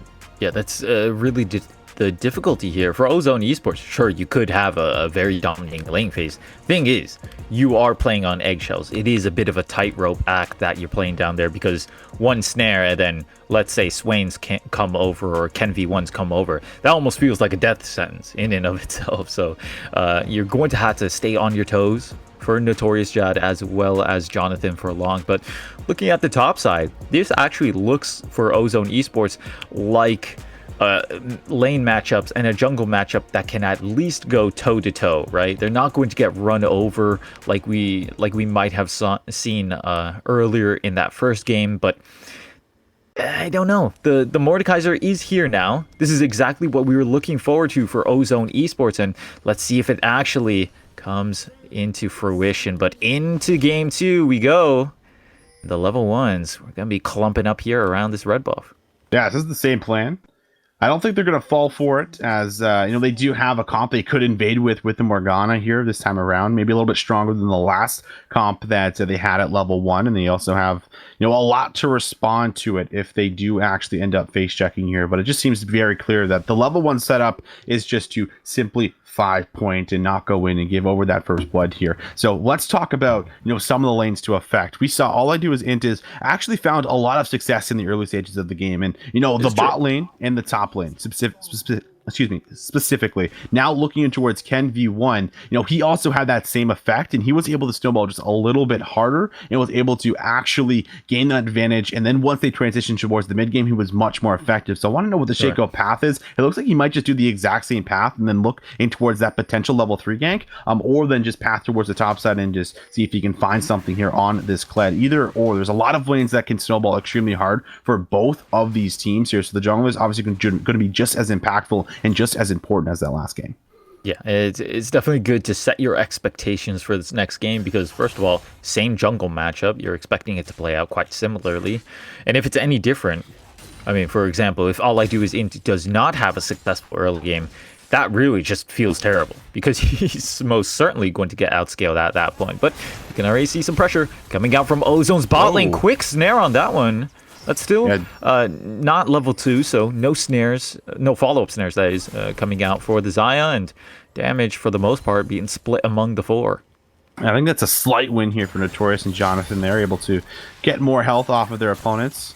Nice snare. Nebula liking this Nico pick. Last game, it worked out pretty well for them, and the idea of, you know, some of these divers that are going to be coming on, like, you know, the Luis Sin here, the Kled that are just looking to dive, you know, Pop Blossom obviously very strong and great in towards some of those tools. We'll have to see if it's going to be just as effective or if he can look to snowball. Looks up in towards the top side of the map here, looking for All I Do Is Int. That's a Sonic Wave landing. This actually could be a kill, but Ken V1 is in a bit of trouble. Here comes the flash. They're looking to find and finish him off, but he finds the ball. Sandwich will follow. That's going to be the claw thrown out, but will not lock him down. Sonic Wave comes in, first blood over to Ken, and now Nebula. He's in the bear trap. Does still have access to that flash, but they're pulling back with a passive, looking for the Sonic Wave. He will not fish, but they get lots of summoners, and yet again, it's going to be Lucky Krunker team coming out ahead early. Lucky Krunkers, they do it time and time again, but finally TP coming down. We're still going. The spike goes through. Ken's going to grab a Nebula. He's caught in the fire. Can he get away? No. Bailbanner's going to be able to grab him. It's a 1-for-1 in the long extended fight. Finally, they might disengage and get themselves away here, but still a win in the books for Lucky. Another TP? Go in, but the teleport's coming through. They have him trapped, and now it looks like the Kled is going to be taken down here. He's in the mix of it all. Does he actually? He does. Oh my. He actually get a reset up. He is out. He is gone here, Switch. It is going to be a 2-for-1 in favor of Lucky. Yeah, pan over to the bot side, and that's going to be Ozone Esports on the run here. They do manage to get the flash out. Flash forward as well. Fourth, but Notorious grabs the first kill. This will be a second, and the bot lane with the Lucian Karma grabs themselves a double. What a strong play coming out from themselves. Look to be going straight down the middle, but that's actually going to be Ozone Esports wing at the bot. This one, though, what? You didn't even need to throw out the Q, but the fact that he read the juke so well, Ken V1 is just on fire. Oh man, this is a little bit of a situation now here because Nebula is actually extremely far behind. You can see the level difference already. Doesn't look like he's going to miss too many minions, I don't think, but the Wave's actually in a really good spot right now for always plan ahead. He has that teleport to get back here, and something we haven't talked about is Conqueror Swain. You know, I don't know how many people have seen this, but you know, if this man gets fed, it is almost impossible. We are going to go into a short little replay and get a little bit of replay on what just happened there. Yeah, I mean, you're seeing right here, the Xayah flash forward, but just not enough damage to back it up. And that was, of course, the double over to GAD on that one. Big win overall because of Lucian snowballing early. It's exactly how you want it to pan out. There's the Dark Binding. Doesn't land. Root does, though. Yeah, they're looking to put it out. Simple's in trouble. He's got... Oh, no way. He does have the jungler. Ken is in, but can he finish anybody off? Nice. To throw out the binding, will not land onto anyone. That's the trap absorbing a top 1v1. lane. They're fighting back and forth. Sandvich does not have his flash, but the shield will make sure he's A-okay, and he will have to back away here. Face checking the Nico. Nebula still only level 3 here, significantly down. The junglers are higher level than Nebula at this point in time. It's not a good time with all this action. Yeah, the dive. Got Conqueror always getting zoned away. He's going to have to get himself out. He will get himself away here, but there is a lot of bad things happening, but there's a lot of good things happening. The bot lane, it's stomping at the moment here, and you have to look to play around that. 3-0 for the Lucian. Best part about that is the counter side of that. The Xayah 0-2 and slowly falling behind in CS as well. Sure, she's got a wave built up for her right here, but it certainly will sting the bottom line of Lucky Krunkers as they start to progress through this laning phase. I mean, you're going to be dealing with a lot of extra sustain, and actually looks to be forcing Simple here to opt for the double Doran start. Might even go for a triple at the end of the day, depending on how much he backs with. Either way, that pressure point that we're not used to seeing from Ozone Esports is quite fortunate. We'll see how they manage to play off of that extra pressure for themselves. There's Ken V1 once again. I would actually love to see statistics for how often this guy is in neutral or aggressive territory, because he's just, it feels like he lives in the enemy jungler sometimes.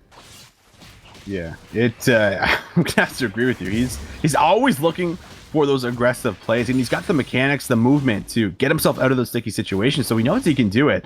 Maybe sometimes he gets a bit too greedy, but top lane, that's a nice trade coming through for Bale Eater. Here feeling very comfortable on this Kled at this point in time, and he's looking to continue to try and bully out Sandwich. The CS is very close, but the wave is shoving in, so there should be a nice advantage. Notorious feeling very comfortable on this Lucian here, and I must say, for someone who, sometimes is switching to the support role, or, for Jonathan taking that Heimerdinger, he does look good right now, but this should be a kill. He's going to bring one towards the death realm with him. Can he actually find this trade? He might be able to. That's a lot of damage on him. He's going to have the shield. This might be a kill. He gets the remount, and now that's a kill. Ken V1 will grab himself another kill as he collects 3. Another successful gank from Ken V1, but off the side of that one, that was Ocean Dragon secured from All I Do Is Int on the Shaco. Really smart stuff, just playing along with that pressure. Actually started it earlier, but either way, nice win overall. This is going to feel good in the laning phase, but honestly, with the scoreline even and with the gold slightly in favor of Lucky Krunkers, I don't know if I really trust the Lucian to really bring it all home. I think you need other components like the Mordekaiser to really get their core items before you feel any more comfortable for Ozone Esports.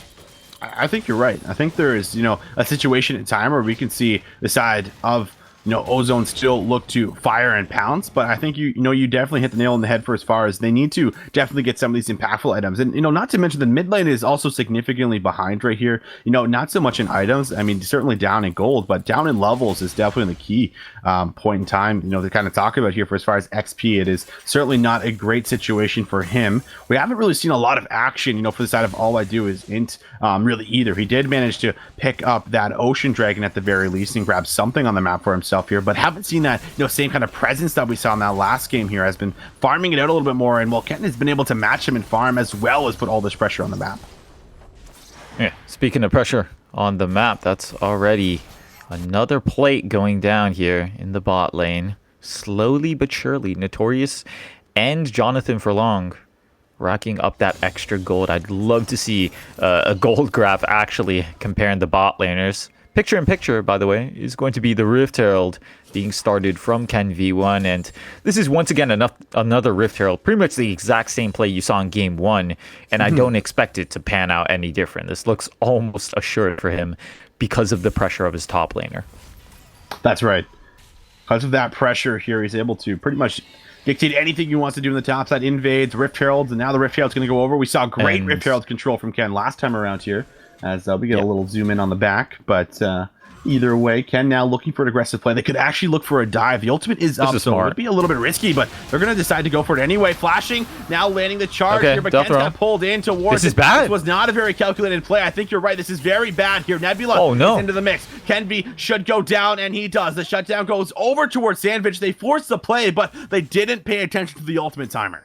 Yeah, I think you got to really check all your details before you go into a play like that, and well reacted to by Sandwich as well. He picks the exact right target to put into the death realm with him. That pretty much destroys the plan of Lucky Krunkers, and well, as we pan over to the bot side, that is jungle slowly arriving, but the root is strong. A lot of damage has followed the flash.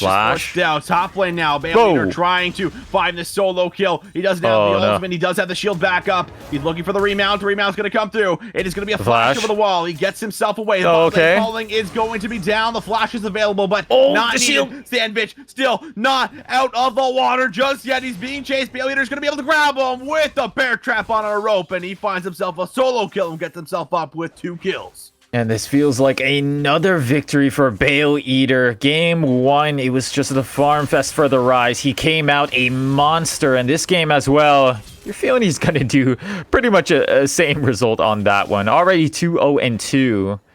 And this mid lane as well, getting pushed back far behind. Here's Shaco finally. That is going to be a lot of healing that could come through. He actually Are you kidding me? forward. Always plan ahead. Does have all the Conqueror stacks here. He could look to heal back up if that cube comes up. It does, but it is not enough to keep him alive. So we'll be a 1-for-1, but well played here from the mid laner, able to grab Nebula on the back end of that play. I mean, that was a thick auto coming through. I did not expect it to do that much damage. But on your screen, you can see Rift Herald being dropped down from Ken V1, not wasting any time. All I do is int, waiting in the wings, but I don't think it's actually going to matter here. The Nico's still quite far away. And that's pretty much 3 plates given over to Ken V1. Pretty much one of the strongest members right now for Lucky Krunkers. Might get rooted here. Yeah, he's got the jump. Of course, he's got the jump switch. Man, just the way he ward hops, just like it's like. Oh yeah, I know what you mean. He might be in trouble. It's just like instant clean. It's just like the way he moves, be like dude. that, man. You know what I mean? It's just I do know what you very mean. Satisfying. Except you were a jungler main, so why can't you be Sorry, like I'm retired. that? I'm retired. Jungler. That's right. That's Either right. way. Ken certainly is not a retired jungler, and he's looking fantastic. Still going in towards this one. All I do is int. He's still trying to make plays happen on the map, but definitely a slower game number 2 for him off the start of it here on the Shaco pick. Still got himself a little bit of a lead. Nebula struggling with the lead for himself, but does have Hextech GLP, so they can look to go for some of these aggressive plays here if they are playing around these dragons. I got to bring a question to your attention, Visions. This is game 2. It's a completely different game to game 1, but at the same time, it's very similar results. Top and mid for Ozone Esports are just lacking in pressure, and this is once again going to secure you another great objective.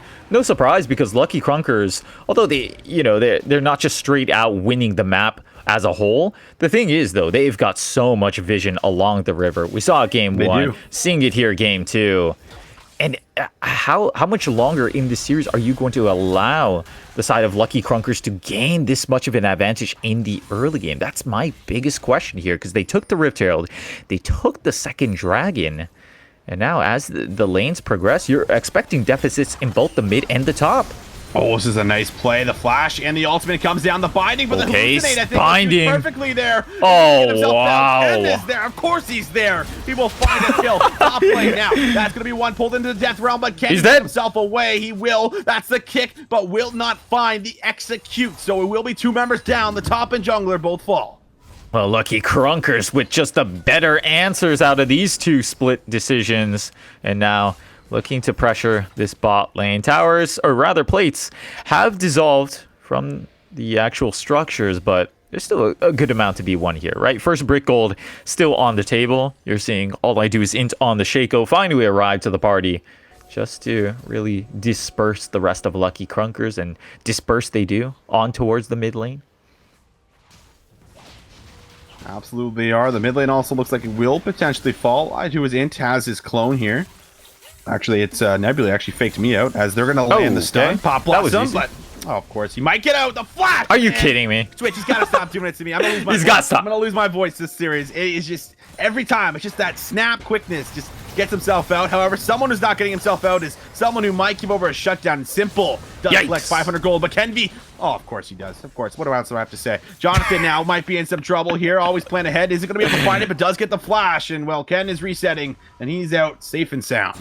It almost sounds like you're tilted, like you're on the side of Ozone Esports, which is probably exactly what they're thinking too. They're like, yeah, of course he's got like another jump to get out of harm's way. I cannot express enough how this guy walks the tightrope, and he seems to know exactly how far he can go. Like it's just, he's never in actual danger. It just appears that way, and it does make it quite an entertaining stream. But here we are once again. The Ken V1 show goes wide on the queue.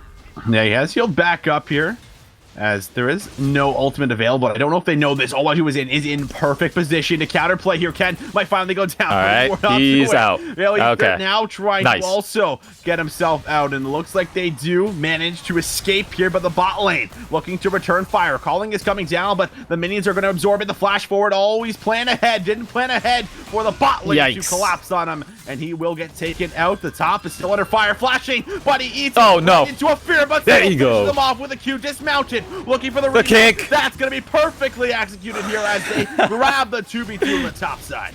And Mastery emote deserved for Ken V1 as he makes his way over to yet another objective. What can't this man do? But Lucky Krunker as a whole, they're working with the momentum. Bot lane, though, did get cracked open for them. That was, I believe, the second tower of the game, going over to the side of Ozone Esports. At the end of the day, though, I don't know how calm you can feel if you are Ozone Esports. You know, even your Lucian has ended up dying here in this early game, and just the spread of gold now. Oh, hang on, there's another play in the midst. TP play. That is double TP. The Kled in. He's going to find it on towards Notorious, who doesn't have too much mana to kite this one out, but he gets pulled to the Death Realm. Perfect timing. Notorious now will make it out, but will Sandwich be able to get himself out? He might be able to grab a kill. The rebound. There's the D-bounce. Come through. There it is. Time. You hate to see that if you're Sandwich. Still struggling in this game number 2. 2-6 now. He does manage to save his AD carry, however. Yeah, and once again, edging out the competition, Lucky Krunkers have found themselves a solid lead here, 3,000 gold. And now with this next dragon coming up 35 seconds on the Cloud Drake. I actually don't know what you have to look forward to now for Ozone Esports, but we're going to take a look at the replay. Like you said, double teleports coming down. And the biggest issue here was the timing of the Mordekaiser. Shows up, puts Kled into the Death Realm, and it looks like a strong play from there. But first of all, Notorious quite low on that one. And the rest of Ozone really cannot approach the rest of the fight.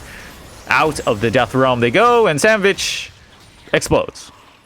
Yeah, not a lot he's going to be able to do in the back end of that. You know, Nebula, of course, not able to use his Pop Blossom too effectively in that play there. As now it looks like this will be a dragon going over towards the side of Lucky, as they have nobody even close in proximity to be able to actually steal this away. And there it is, the second dragon of the game now will add towards their mountain that they collected earlier, and they're in a great position to keep on snowballing. They actually have themselves, you know, a pretty nice lead here, 3,500 gold going in towards this one. So they're definitely in a position to keep on finding these openings. And with the way they're playing, you know, if they do get too aggressive, then maybe they give over some of the shutdown gold to someone like Notorious, who has looked fantastic in this game number 2 and does have a lead.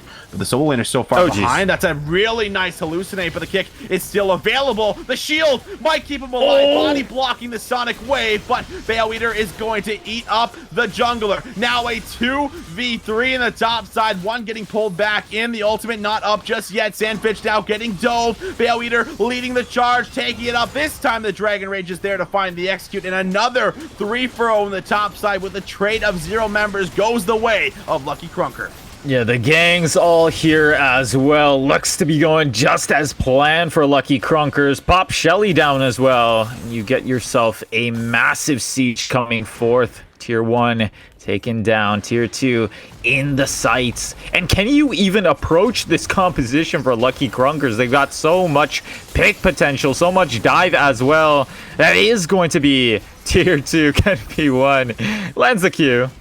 But of course, knows his boundaries better than anyone else on Summoner's Rift, so not going to be going in on that one. Big win for Lucky Krunkers as they propel their lead forward. Now 6,000 gold in the lead, and it's a different game, but looks to be a similar story coming here. Game 1 panned out very similarly. Game 2 might not even have to come down to a Baron steal at this point, but maybe... just maybe Ozone Esports might look for a bit of a Hail Mary play. I mean, you got to. I mean, you know, at this point that's in time, a good point. You feel like you're just getting suffocated. They don't have a composition that's going to scale later in towards the game. And, you know, the Xayah certainly is isn't one of the big talking points here. Maybe this is the play they look for. The ultimate is available. There is going to be the demonic ascension, but... it's just maybe going to be a zone flash for flash. All I do is Indy's going to respect that damage, and the rest of the members behind always plan. So they're not going to go any further, but they still might look for the mid lane push and then just transition in towards the side lanes here. And there isn't really any objectives to take besides the Baron and a few more outers, but Kled can certainly look to start splitting on the map here. It's a really interesting question. Why are things falling apart right now for Ozone? Well, they're trying to get something back in return. That splash away from Morgana, but not far enough as Jonathan Furlong to take the last hit of that one. Now, split pushes coming through right now, but Lucky Krunker, they've got to react to this mid lane push. Yeah, they react with the TP here, just making sure they don't lose that mid lane tower. Kled is in that red quadrant here for the side of Ozone.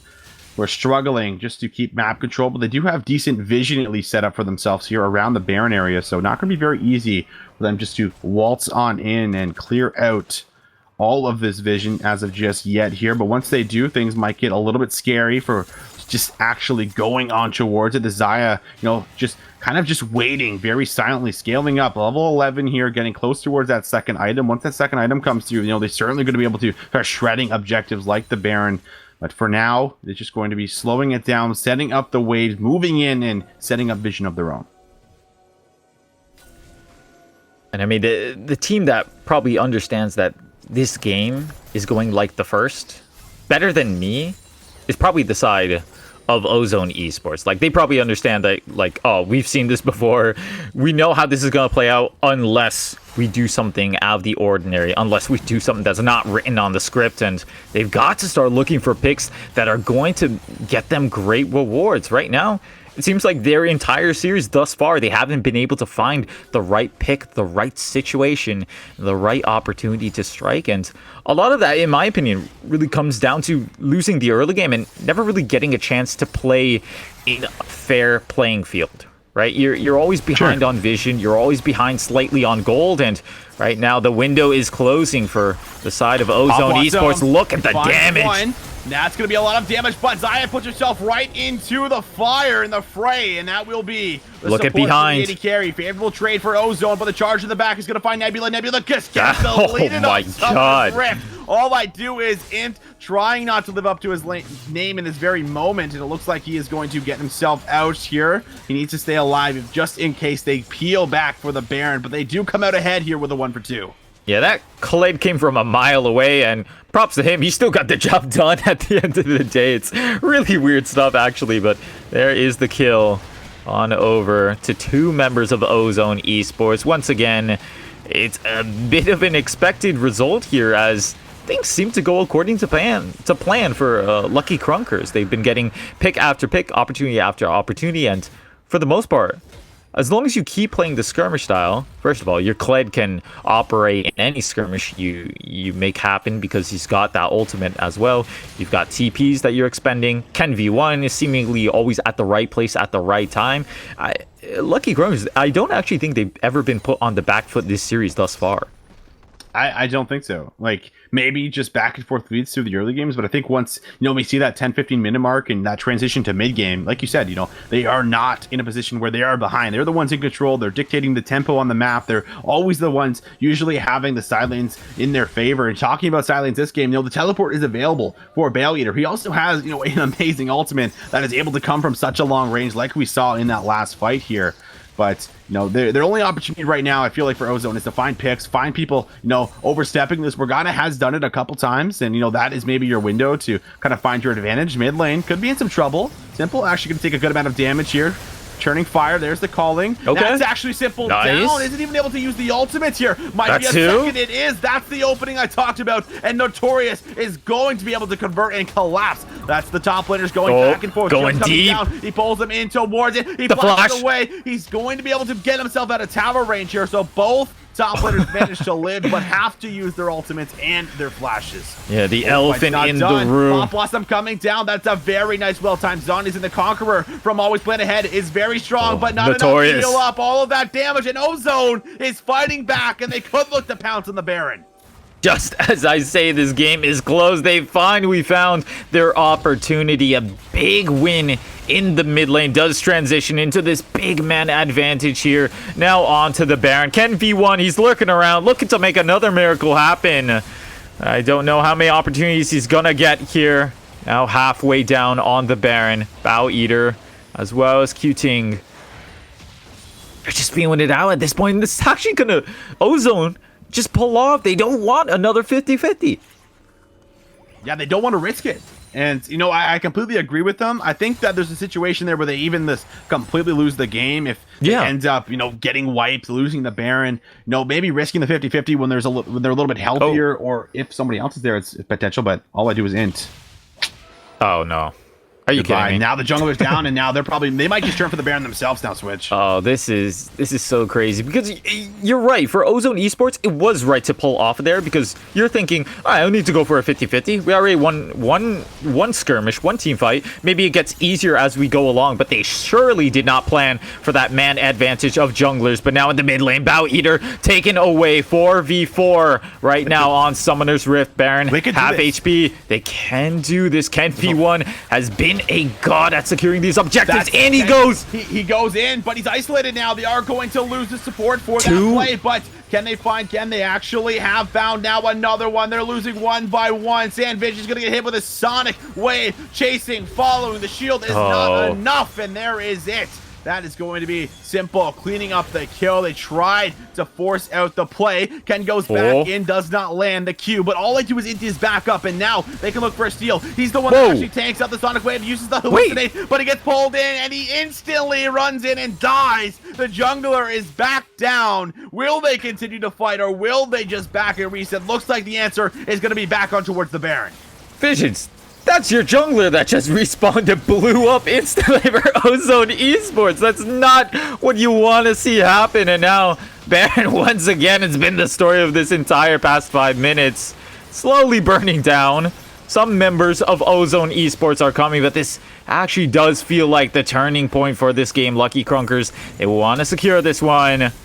Yeah, they do want to try and go in. The Pop Blossom is going to come down here for a quick second as they try and find one by one. But it is such a tough situation. There it goes, one by one. Nothing they're going to be able to do in this fight. They're going to be able to trade back and forth. Nebula is going to fall here. Jonathan grabs that one, and there it is, ladies and gentlemen. The fight is going to go the way once again as they turn towards the Baron for the third time. It should finally go down for them. Oh, they're waiting for the respawn. The pressure. Yeah, waiting for the members to come back up potentially. At some point in time, you just got to secure. Are you kidding? No way. He's going to get in. What? Oh, what you like to see. He gets in, steals it away. Switch. We have ourselves a game. They only have the Baron on one member, but the damage is done. They get the smite, and now they're in a situation where they can stall this one out a little bit further.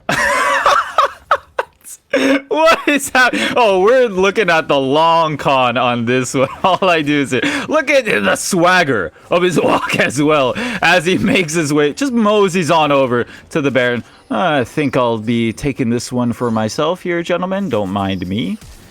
Yeah.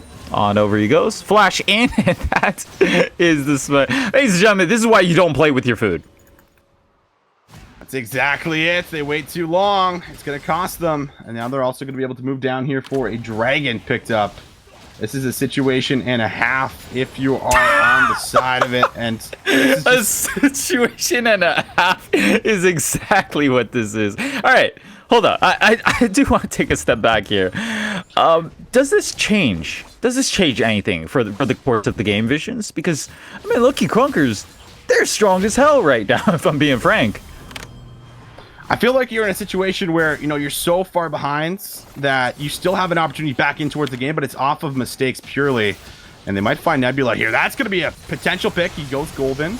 So this might be him A-okay for the time being. So they're not going to be able to chase any further. But, you know, it's a situation where you have one member here with Baron, and you do stop them from moving forward. All I do is int. Might lead the charge. They are going in here for a fight. They might find Ken, and he's going to go golden and buy some time. The teleport is coming through to see if they're going to be able to find this kill. Trading back and forth, but are they going to be able to find anyone? That's going to be one down. Now maybe looking for a second, as there's nothing they can do in this situation. The teleport is in. They're looking to return fire with this ascension from the Swain, and this looks like a fight going the way of Lucky here. Everything going right for them as they're now looking to push down mid.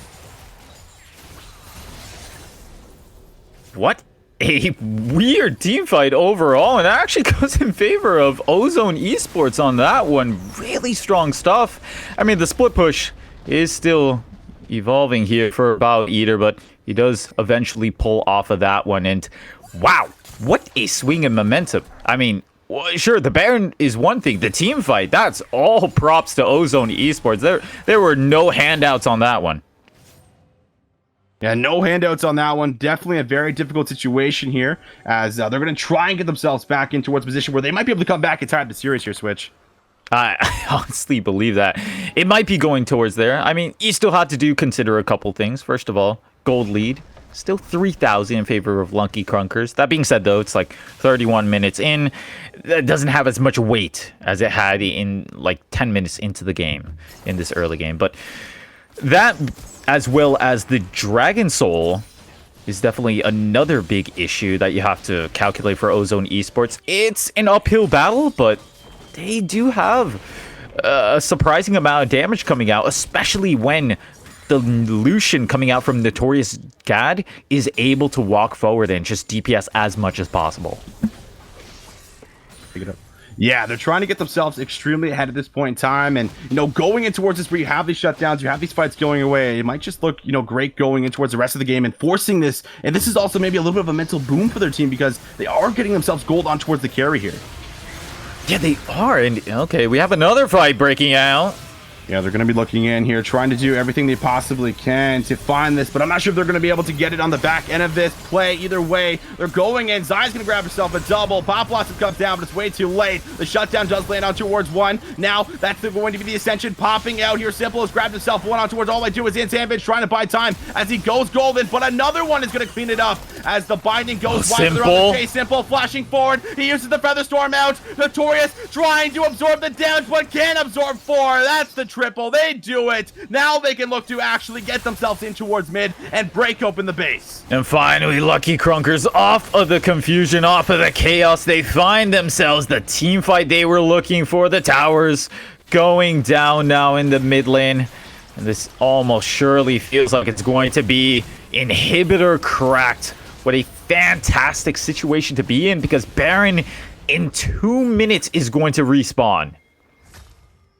And once that comes up, it feels like they're just going to be in a situation where there's nothing they're going to be able to do if they get that Baron and push in with the help of all of these minions. Either way, definitely a tough situation here that they're going to have to battle back from. Gold lead's certainly going to be in their favor still, as they're just going to keep on finding fight after fight here. Still so many Fed members on the side of Lucky that they're going to have to deal with, but a lot of shutdowns available to take away too.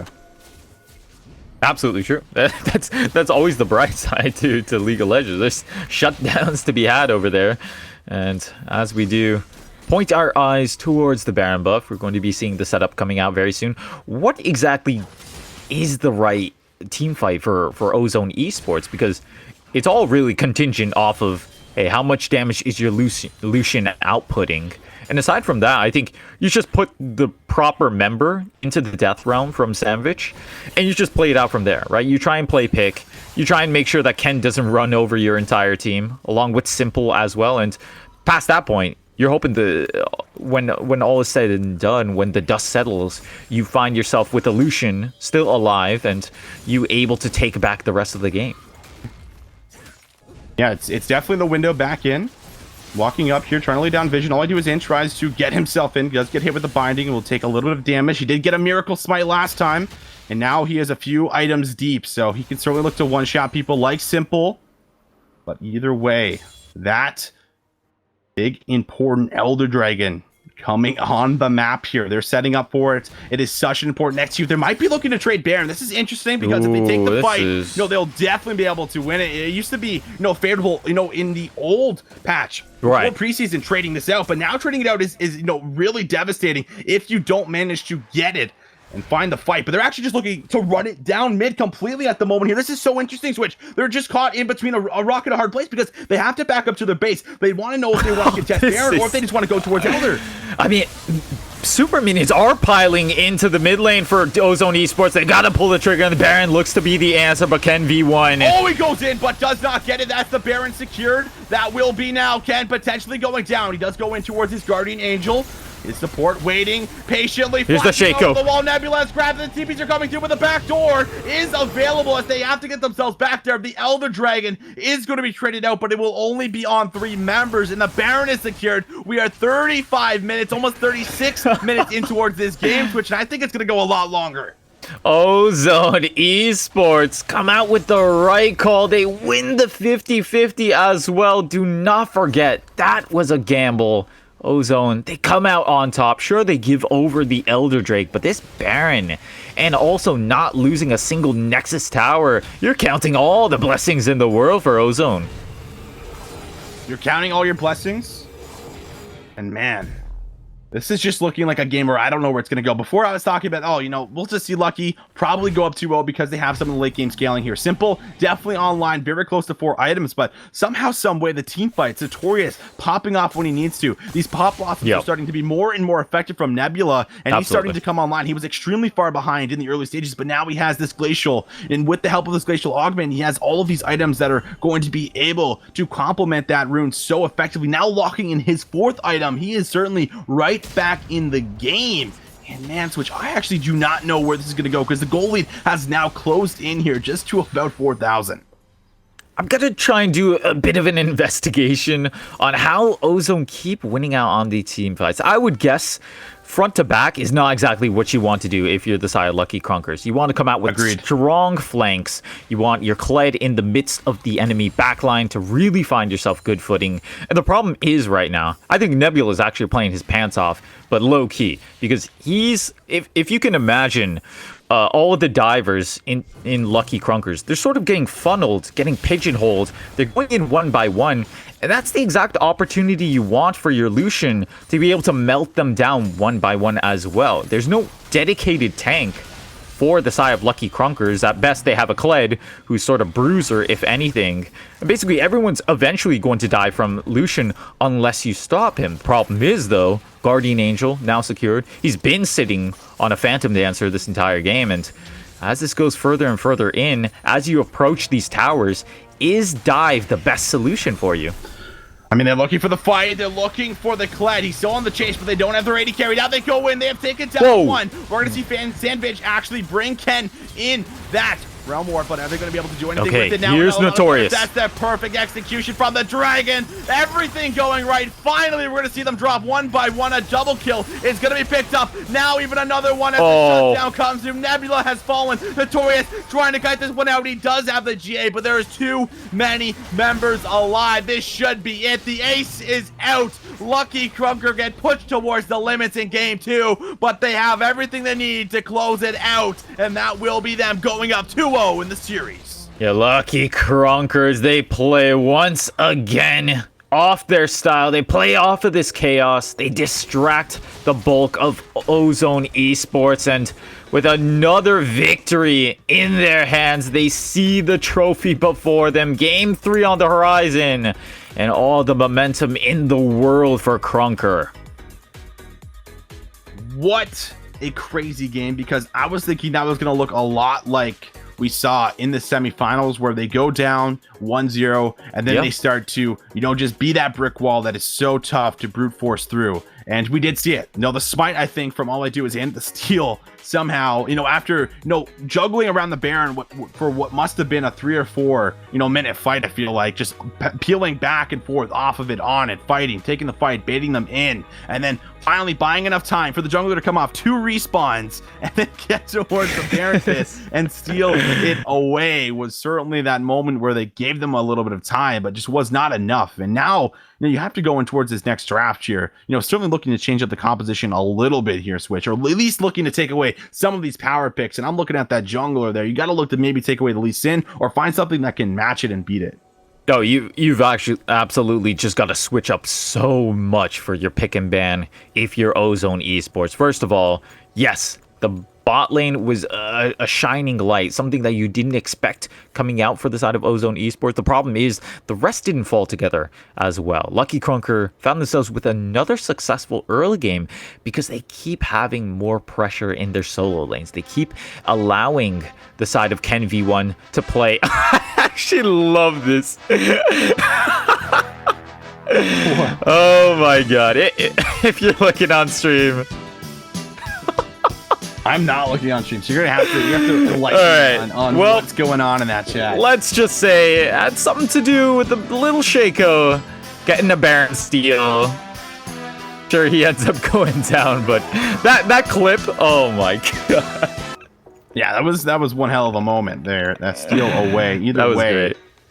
He's gonna need a few more of those if they're gonna come back. A couple into more, the yeah, series. please. Yeah, at the very least, right? Because we're going into this game 3. It is now, that elimination game for the side of Lucky Krunker team here. And talking about just the whole run here before we throw it to break is that they have not lost a game in playoffs yet. They lost one game in group play coming out of their Division 3, 5-1, and now going in towards the playoff run here, just undefeated, and now in the grand final, They are 2-0. It's going to take something special for Ozone Esports to regain, regather themselves going in towards this potentially last game, rather, for them to start finding wins and starting this reverse sweep. And it starts with changing some of the picks, I feel like. I absolutely agree with you. You need just a complete switch in momentum. And like you were mentioning, that's the biggest part of all this mounting pressure is the fact that Lucky Krunker in playoff have yet to lose a game. They are literally just the biggest, what's the opposite of an underdog? I mean, they're just the favorites to take the whole tournament at the moment. They're on match point as well.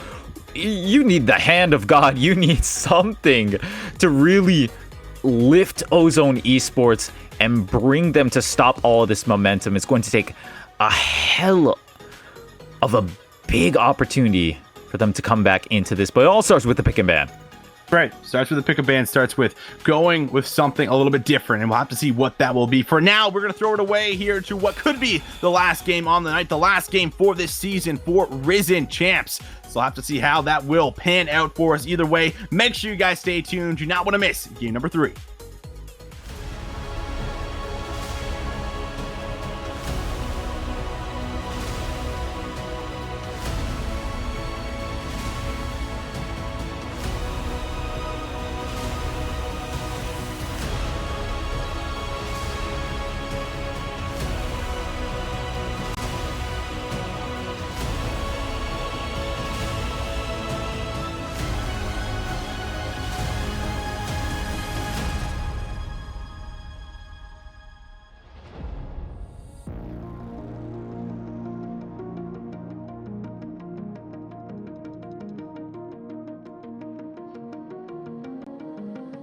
What are you willing to lose? You cover your wounds, but underneath them a million voices in your head that whisper, stop now. Another twist of the knife, a turn of the screws. It's all in your mind, and it's fighting you on yourself.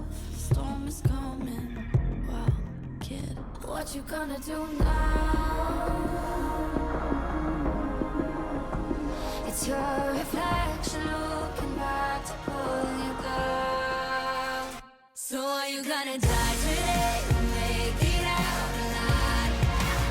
You gotta conquer the monster in your head, and then you'll fly, fly, Phoenix fly. It's time for a new empire.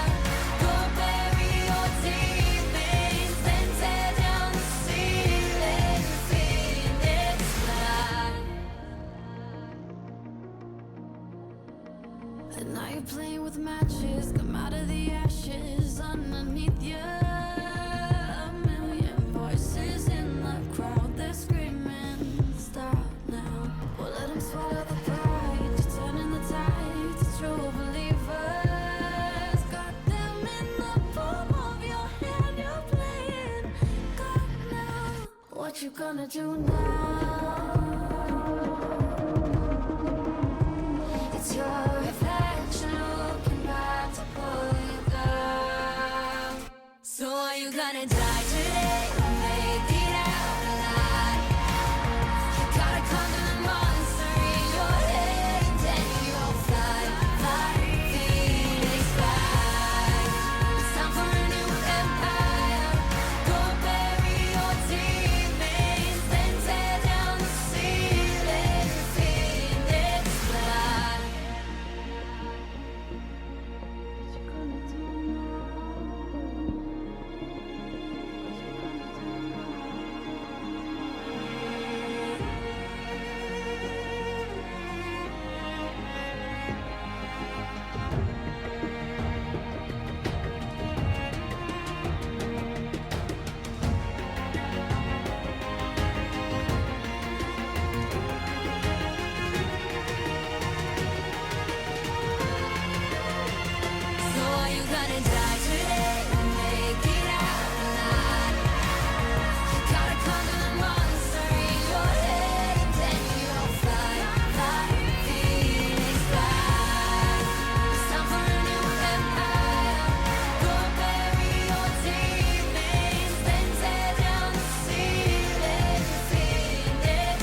Welcome back, ladies and gents. Game number 3 is just about to be upon us here, as we have a little bit of time to talk about what's been happening in this series and what the side of Ozone Esports needs to do to find themselves a win and get themselves back in towards this series game by game. But right now, Switch, Lucky has been looking phenomenal so far. They have looked great in a lot of the shot calling. Game 2 was maybe a little bit of that hiccups around the Baron, but overall, that's very easy to clean up, going in towards game 3. Either way, we have to talk about the champions, because this is very exciting. You're one game away from winning if you're the side of Lucky. You're one game away from losing if you're Ozone here, and the Lee Sin has been a pivotal pick in their success so far.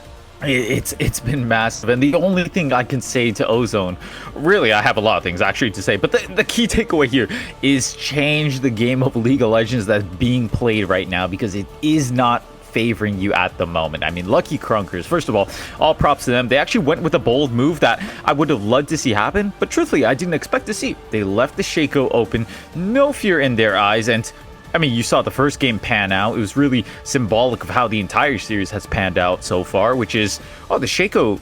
Actually, we're having just as successful of an early game as the Shaco, and once we get to mid game, we don't have a Shaco, so we kind of win out on that trade, right? You don't have to deal with this weird niche pick. Instead, you get a Lee Sin on pretty much your best player on your team right now. Ken V1 has been on fire and has also been symbolic of just the crazy momentum that Lucky Krunker has brought to these grand finals. If you're Ozone, you've got to switch out a bunch of things. The one silver lining for you, though, that you're hoping sustains to this third game is, of course, your bot lane. The Lucian was on point. It just needs to build parts to work around it. Yeah, gonna have to try and do some things, like you said, try and build and work around this. Either way, we'll see how that is going to go for us as we get ready to jump in towards the draft and see what exactly these teams are looking to take and ban away for themselves. Probably a lot of priority on this Heimer, on this Cassiopeia. We've seen time and time again, and yeah, it's gonna come through. The Zoe, the Aurelion Soul, and Rise, all gonna follow. And the Lee Sin ban. That's what I was begging for this entire time. Finally, put Ken V1 on something else. Literally, physically interrupt his momentum. And that's what you're hoping to see. Now, hang on a second. As the Ornn does come down, but at the very least, the Rise ban does mean that even if you pick a tank at the top lane, it's not going to give a free lane over to someone else. As we progress further, I say, through the pick and ban phase, we are seeing, of course, the Olaf peek his head on over from the side of Lucky Krunkers. Yeah, they're going to go with this again, or not again, but coming through with this very strong pick. Has not been banned away, has not been contested. All I do is int, sticking to his niche pick here, to grab that Shaco, and they're going to combine that here with this Taliyah, probably going in towards the mid lane. Okay, the Taliyah is definitely a good pick, and one of my main points that I really want to hammer home on is, hey, take Nebula off of this utility mage that you've been putting him on, which in the form of the Nico, because he's actually a phenomenal player. He can go toe-to-toe with someone like Always Plan Ahead, but he just needs the right champion. He needs the right role in his team. And I believe at the very least the Taliyah can offer him that. I love Taliyah because she gets so much presence in the early laning phase. In mid lane, that's exactly what you were lacking this entire series. And second of all, she's all based around this pick style of playmaking, which goes hand in hand with your Shaco pick. So at least the Shaco has a bit of sense to it. That being said, though, I would have loved to see a game out of Ozone Esports where they run a different jungler, just because I think it can throw in a different dynamic that you're not used to seeing. Agreed. I think changing things up would have been ideal, but they just want to stick with what they have been running through this entire tournament and sticking to what their jungler is pretty good at. And going towards the bot lane here, the Lucian Swain up against the Karma and Xayah. I think Simple played really well on the Xayah, through the later stages of the game. He was kind of just that, unforeseen card that they were able to pull out in those late game team fights. Got to 3 items, and it's like, oh yeah, they have a Xayah that's putting in a lot of damage. How are we going to deal with that? Notorious was doing a great job, but obviously just does not scale to the same way that Xayah will in the later stages. And it's much harder for Notorious, or it was much harder for Notorious to really do his job last game, because he was given so few options. And you saw in that last team fight, distracted for literally 50% of that team fight. He shows up, half his team is dead, and surprise, surprise, he doesn't have the peel to really enable himself. So you're hoping it's going to be a completely different situation. I like the fact that Ozone has incorporated a bit of engage into their composition again with the Ornn. This should hopefully give them a bit of proactivity. And also when you pan down to the bot lane, well, it is the Lucian. That was that beacon of hope that we saw in game 2. The only problem is the laning phase does not look as good as it did in game 2. You've got Xayah Karma going after you, which is going to bring a lot of harass in that early game. Yeah, it's going to bring in a lot of harass, and I do feel like playing for some of these aggressive lanes have been kind of paying off for the team that has the Karma. It's also been kind of one of those picks that's been bouncing back and forth. The Kled, the other one, bouncing this Kled back and forth constantly between the top lane and the bot lane here has actually been super effective for them, and it's probably not going to stop any time soon. They just love to play this pick. This time they're going to be playing it towards the mid lane, and in the top lane they also have a very nice aggressive pick. They have themselves the Mordekaiser this time around, going into that Ornn matchup here, so should certainly look to find some success here in some of these solo lanes. Yeah, and here we go into game 3, match point for Lucky Krunkers as they're hoping to take this series home as quick as possible. For the side of Ozone, perhaps one last chance, one last stand for their team as they hope to be working against all the forces against them right now. Momentum, Lucky Krunkers being the favorites coming in and absolutely dominating so far. Dominating is certainly what they have been doing, and they might just be dominating the whole playoff bracket, not losing a game. Up towards this point, they have not lost here. And you have to wonder if they do end up losing, Ozone Esports grabs themselves a win. Is that kind of that momentum booster that says, hey, listen, we just took a win off of a team that has not lost yet, guys. Like, let's do this slowly, one game at a time. I think the crucial part here is making sure that you don't lose composure, you don't tilt. But it looks like an invade might come through. They have the Olaf. We've seen this so many times. They have everything they need to be able to make an aggressive play here. Jonathan's waiting for it. He's going to get hit. He might actually have to flash. He does, but another undertow is going to follow it up. They could look to go all in. The Sun's going to root him in place, but he is down to half health. The flash. That's with the bear trap. Not finding Jonathan, but they have found Notorious, but the first blood is there. Not the way you want to start this game number 3, the game eliminating game here, Switch. I mean, gravity is kicking in early this time around for the side of Ozone Esports. They're already being pulled down. Red steel coming. That is quite a deterrent, let's say. Let's take a look at the actual replay. Undertow was constantly landing. This is the great part about level 1 for Olaf. Sure, he does get snared, but the damage is already done. The gaps have been closed, and that was Jonathan for long. Going down to Ken V1. Does it get any worse than that? I don't think it does. I think that's all right. One of the worst ways that you can start the early game there. Also, all I do is Int is trying to work his way over towards the red buff here. Maybe he could look to go for a smite. The smite is down for Ken. Look at the aggro. He's going to face check the fear. He is an Olaf. He is going to face tank another fear. And wait. All I do is Int is just going to be able to convert instantly here on Ken. And that is what you like to see from the snowballing jungler, able to make a play of his own. Yeah, ladies and gentlemen, Shaco.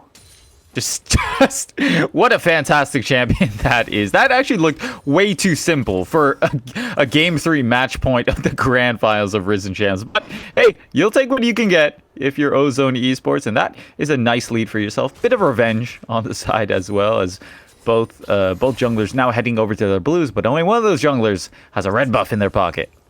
Only one has the red buff, but could look to now force a gank top. Potentially the wave is slowly shoving in. Sandwich does some nice sidestepping there, walking forward there with the trade, gets himself a good trade actually on towards the Mordekaiser. Bot lane shoving in. Notorious feeling a little bit of pressure CSing under his tower at the moment, coming off of a really hot game, trailing in CS here for the time being, but trying to get himself in here slowly but surely back in towards it. Yeah, we're seeing a couple CS drop down there on the bot side for Notorious. God, you're hoping he's going to be coming alive this game, because this is definitely a fantastic member that we saw rise in game 2, but jury's still out on if he's going to show up here on game 3. Yeah, is he going to be able to do it? It's only the question at hand. Oh, But Shaco. we're going to start to see a play come through up and towards the top side here. He's pinging for it. And he might be able to actually find some success. I mean, it's very likely he might be able to. So he's going to be in a little bit of a tough situation. And now chasing him down, as this just should be an open play for them to find some success once he goes in. He's trying to play around this slowly but surely. But I feel like it's just going to be a play regardless that he's looking to force. He's just waiting for the Ornn to set it up. Yeah, there's the knockup coming down, and now the walk down as well. All I do is int. The auto attacks come through. Shield out from the Mordekaiser. Actually, it's getting down to the wire into the alcove, but out is the Mordekaiser as Bao goes down. Kled to arrive as well, but not quite a good opportunity for himself. So overall, Ozone with a very smart play. Yeah, very nice play for them, as they're going to be able to convert and try and get something back, and just keeping this gold going in towards their pocket, I think, is the main thing. All I do is snowballing extremely hard in the top side of the map at the moment here. That's certainly ideal for them, as they're still getting pressured throughout the map. Olaf's trying to tank. Kled does force a play top, but isn't really able to find anything here. No summoners blown or anything along those lines. So just will walk back to lane and just trying to remain relevant on the map here.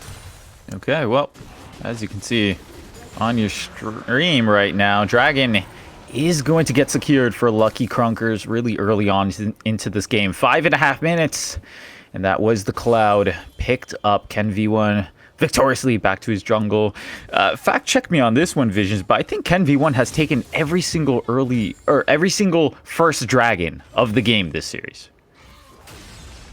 Yeah, and talking about like the difference right now, and with gold, like this Xayah now is just going to become massive in the lane here, and picking up dragons with the help of the jungler. Like everything, is just going to go so well in her favor that there's not really a lot they're going to be able to do for as far as forcing a play without the help of somebody else here, because they're just going to have that pressure. You know what I mean? And it's going to become very difficult for you to find that avenue right back in.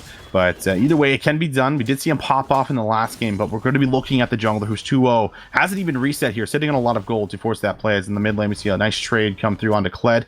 Always plan ahead, looking to force back here, and all I do is tries to come in and help out, but will not get baited in towards that chase. Yeah, that is going to be the end of the mid plays for now, as the game still progressing. I mean, this looks like probably the best start for Shaco thus far. He's 2-0. He's got a Tiamat in his pocket as well. You're just hoping that he's going to transition this into an actual lane, right? Because that's really one of the keys missing. Pretty much every single game we've seen All I Do Is Int secure himself some number of kills, but it doesn't actually mean that come mid-game, his team is ahead, right? Because there's always someone on Lucky Krunkers that just comes out and dishes a huge amount of impact once those skirmishes start coming down. That's really your worry here. You're seeing Ken V1 right now actually stealing this red buff right here. We're going to see a response coming out from the Shaco. Nope, secured away for Ken V1. Got the blast cone out as well, and that's a sweet pickup overall. The wall is interesting as Nebula is trying to escort the Kled out. Kled does manage to make his way through. It's a lot of careful steps right now from Lucky Krunker, and they are slowly accruing themselves a lead. Looking at 200 gold here off of strictly the laning phase, as well as Ken V1 taking the odd camp here and there. Yeah, taking things away slowly but surely. Certainly going to be ideal for creating and maintaining this lead. Top lane now. Okay, this is actually Ken V1 going for a 1v1 down there in the bot side, and that's going to be strictly one kill over to the Lucian, and Ken V1 picking up a kill himself, but taking off a Summoner's Rift. All I do is int, taking a good opportunity to actually steal the red buff as well, and things still going. That's the healing. On back par. and forth. They try to force the play. Notorious able to grab himself one, and trading up the jungler now, as they're going to be able to still fighting plays back and forth here. And it's a situation where you're still collecting gold, still staying mainly pretty even at this point in time. The Shaco though is just looking to take away camps, not really being able to be in these skirmishes, and the bot lane is certainly affecting because of it. Yeah, absolutely agree with you. That is, of course,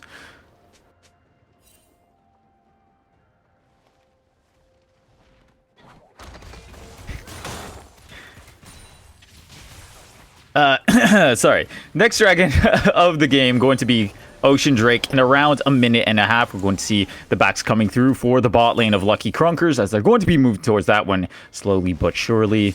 You're seeing junglers squaring off there in the top side of the river over the Scuttle Crab as well. All I do is int. Once again, he's securing, you know, the odd camp here and there for himself, but all just about when this game blows up, when the big skirmish comes down. It might just start over here. Call of the Forge God down onto Bow Eater. Ken V1 coming slowly but surely.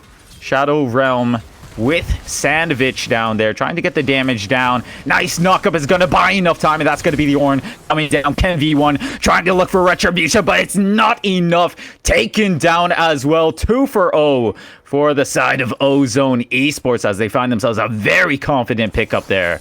Now, transitioning over to the top lane. Rather, just the backs coming through because they know as well as the opposite team, Ocean Drake, in half a minute. TP coming down from Bow Ear. That's actually crucial because he's not going to have it available for this next Ocean Drag coming up very soon. There's a charge coming in from Kled. Nebula, though, still kiting handily. The demount as well is crucial. And Kled is slowly but surely getting whittled down. Trade of flashes on that one. Dragon slowly going to become available very soon. You can already see all I do is int on the Shaco heading towards now here in the bot lane. W comes down. Good zoning from Jonathan Furlong. And here's the Shaco arriving to the party. Assassination number 1 is going to be on to Q-ting on the Karma. And this should surely pave the way for this Ocean Dragon.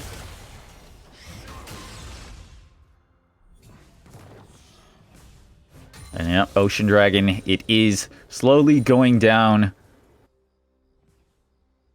As the rest of Lucky Krunkers have sort of lost a bit of momentum. They have sort of lost their say in Summoner's Rift right now because they've been getting ganked over and over. That is the announcement of Mountain Dragon.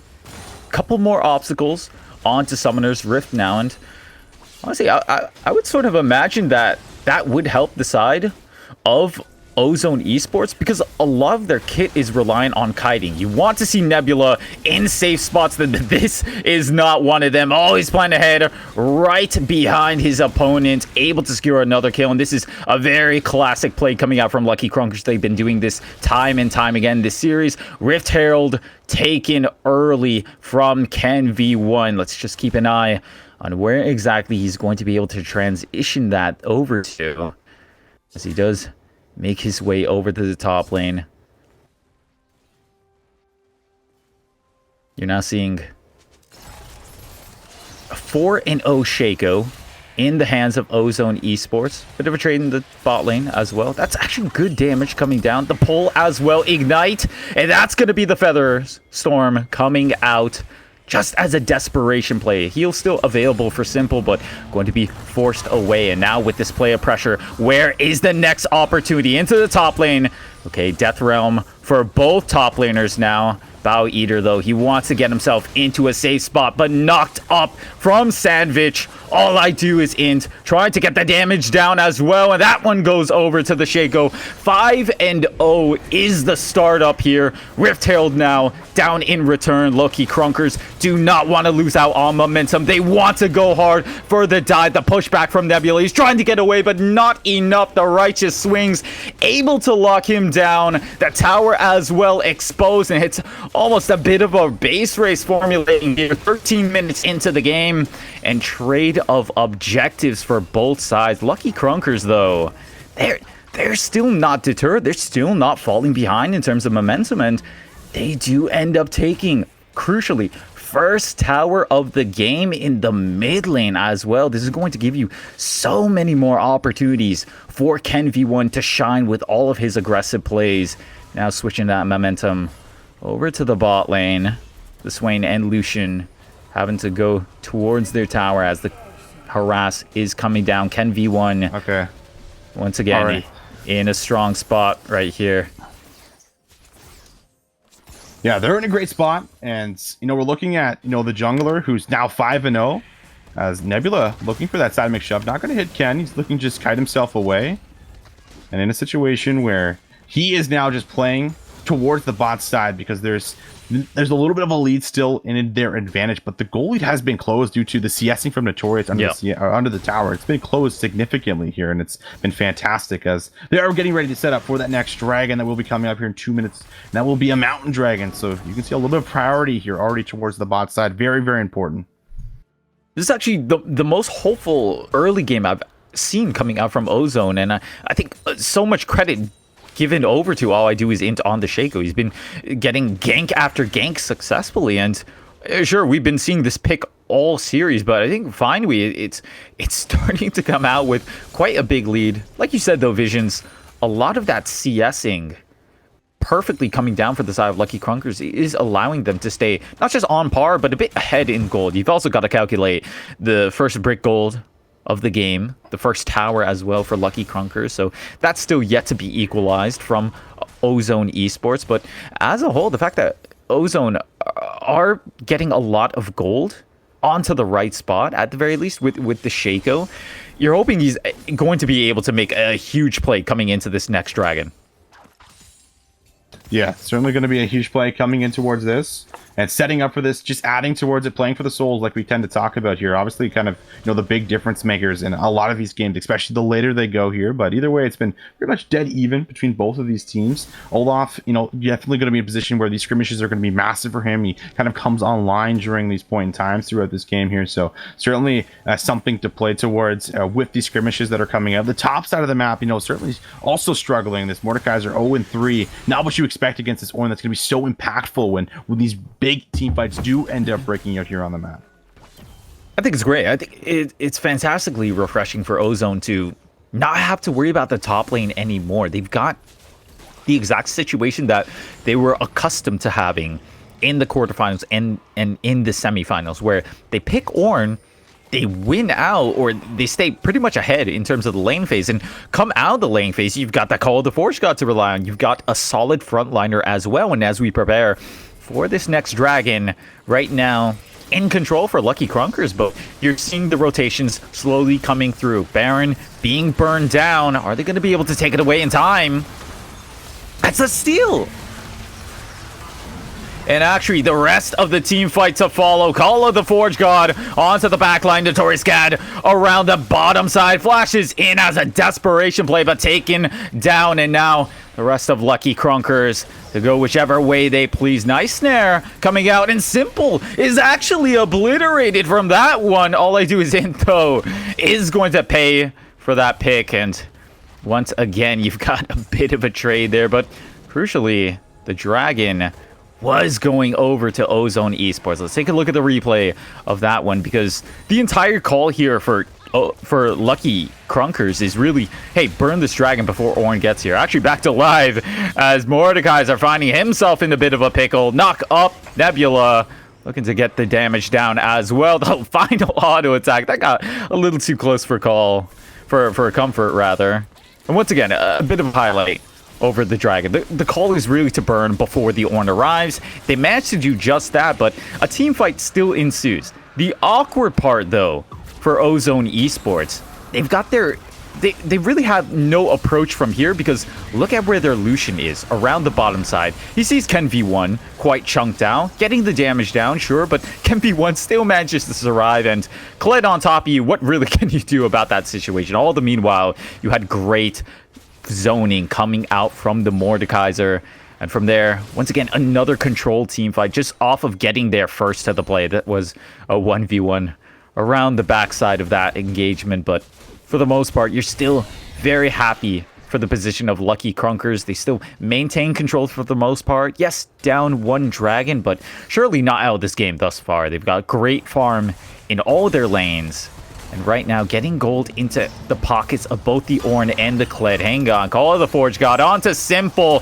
Beautifully timed Featherstorm. There's the snare as well, but the knife into the heart of Simple. He doesn't manage to make it out after all that hard work. Flash blown as well, and there is a nice optimistic pickup for Ozone, as they do seem to be pressing forward onto the top lane.